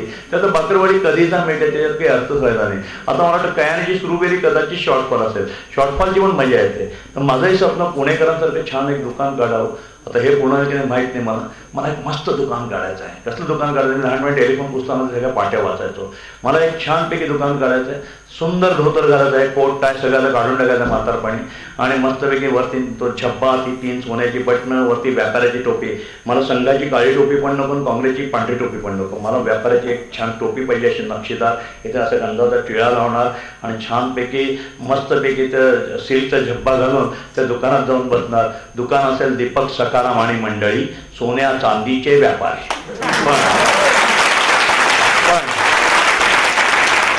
तर तुम्ही माझ्या ओळखीचे असा, कोणीही असा, बरोबर 12:30 वाजता जर तुम्ही जरी स्वतः पंतप्रधान आले किंवा सोनिया गांधी आल्या तरी मी सांगणार 12:30 वाजले, जेवणाची वेळ झाली, 4 वाजता या. ही जी पुण्याची मिश्किलता आहे, पण या मिश्किलतेमध्ये सुद्धा व्यवसाय जपलेला आहे. तर आयुष्य असं सगळं घ्यायला पाहिजे. मित्रांनो, तुम्हाला भाषणाच्या शेवटी एवढंच सांगतो की आयुष्य कसं, मी जे मला खूप त्याची उपमा आवडते. तुम्ही जर कोणी ग्रामीण भागात आले असाल तर पुण्यात आता राहिलं नाही तर रानात जा. रानामध्ये सुंदर झरे असतात. आयुष्य कसं पाहिजे? झऱ्यासारखं पाहिजे. पाण्याचे झुळझुळ झरे सुंदर वाहत असतात, स्वच्छ निर्मळ पाणी असतं. त्या झऱ्यासारखं आपलं आयुष्य असतं. काय असतं रानातला झरा? नागमोडी वाहत असतं. आयुष्य नागमोडी आहे. सरळ रेषेतलं आयुष्य काही कामाचं नाही. झऱ्यासारखं ते झुळझुळ वाहणारं, स्वच्छ वाहणारं पाणी आपण असायला पाहिजे, आणि नागमोडीच आयुष्य असतं, नागमोडी व्हायला पाहिजे. ते जेव्हा रानातला झरा वाहतो ना नागमोडी, तेव्हा काट्या कुट्यातनं वाहतं. त्यात तुम्ही जर केअरफुली पाहिलं तर काट्याच्या फांद्या अशा पडलेल्या असतात पाण्यामध्ये. पाणी त्या काट्याच्या फांद्यावरनं जातं तेव्हा त्याला तो काट्या टोचत नाही, त्याला गुदगुल्या होतात, असे तुषार उडतात. तुम्ही केअरफुली बघा, पाण्याचे तुषार उडतात. आपल्या आयुष्यामध्ये नागमोडी आयुष्यात काटे येणार आहेत. ते काट्यानंतर आपल्याला टोचता कामा नये, गुदगुल्या पण होता कामा नये, हास्याचे तुषार उडायला पाहिजे. मग पुढे काय होतं? दगडधोंडे लागतात. दगडधोंड्यातलं ते पाणी जाताना त्याला ठेचकळत नाही, ते खळखळ खळखळ खळखळ खळखळ असा सुंदर एक जीवनाचा आवाज काढतो संगीताचा ते पाणी. आणि आवाज काढत काढत काढत पुढे जातं तर एखादा मोठा धोंडामध्ये उभा राहतो. पाणी तिथे जाऊन थांबत नाही. पाणी थांबलं तर त्याचं डबकं होईल, बाजूला वाट काढून ते पुढे निघून जातं, कारण त्याचा एम असतो समुद्राला जाऊन मिळायचं. आपलं आयुष्य असंच असायला पाहिजे. एंटरप्रेनरशिप व्हायचं असेल तर काटेकोटे लागणार आहेत, खास खळगे येणार आहेत, दगडधोंडे येणार आहेत, मोठे धोंडे येणार आहेत. आपल्याला आपला एम जो आहे तो साध्य करायचा असेल तर रानातल्या दऱ्यासारख्या निर्मळ पवित्र प्रवाही राहा आणि आयुष्यातल्या काटेकोटेपासून सगळ्यांना आनंद घ्या. बघा, तुमचं आयुष्य खूप सुंदर होईल. मी तुम्हाला सगळ्यांना आशीर्वाद देतो आणि इच्छा प्रदर्शित करतो की एवढे मोठे व्हा, एवढे मोठे व्हा. जगात कुठे कुठे सापडा. आता पुण्यापुरता बिझनेस चालणार नाही, महाराष्ट्रापुरता चालणार नाही. जग हे सगळं ग्लोबल मार्केट झालंय आणि खूप मोठे मोठे उद्योगपती व्हा. जेव्हा कधी मी तुम्हाला भेटेल ना तेव्हा एवढे मोठे व्हा की तुमच्याकडे बघताना माझी मान दुखायला पाहिजे, मला वर मान करून बघायला पाहिजे. आणि रिक्वेस्ट, ओळख द्या बरं, DS कुलकर्णी. तुम्ही आला आता भेटला. थँक्यू.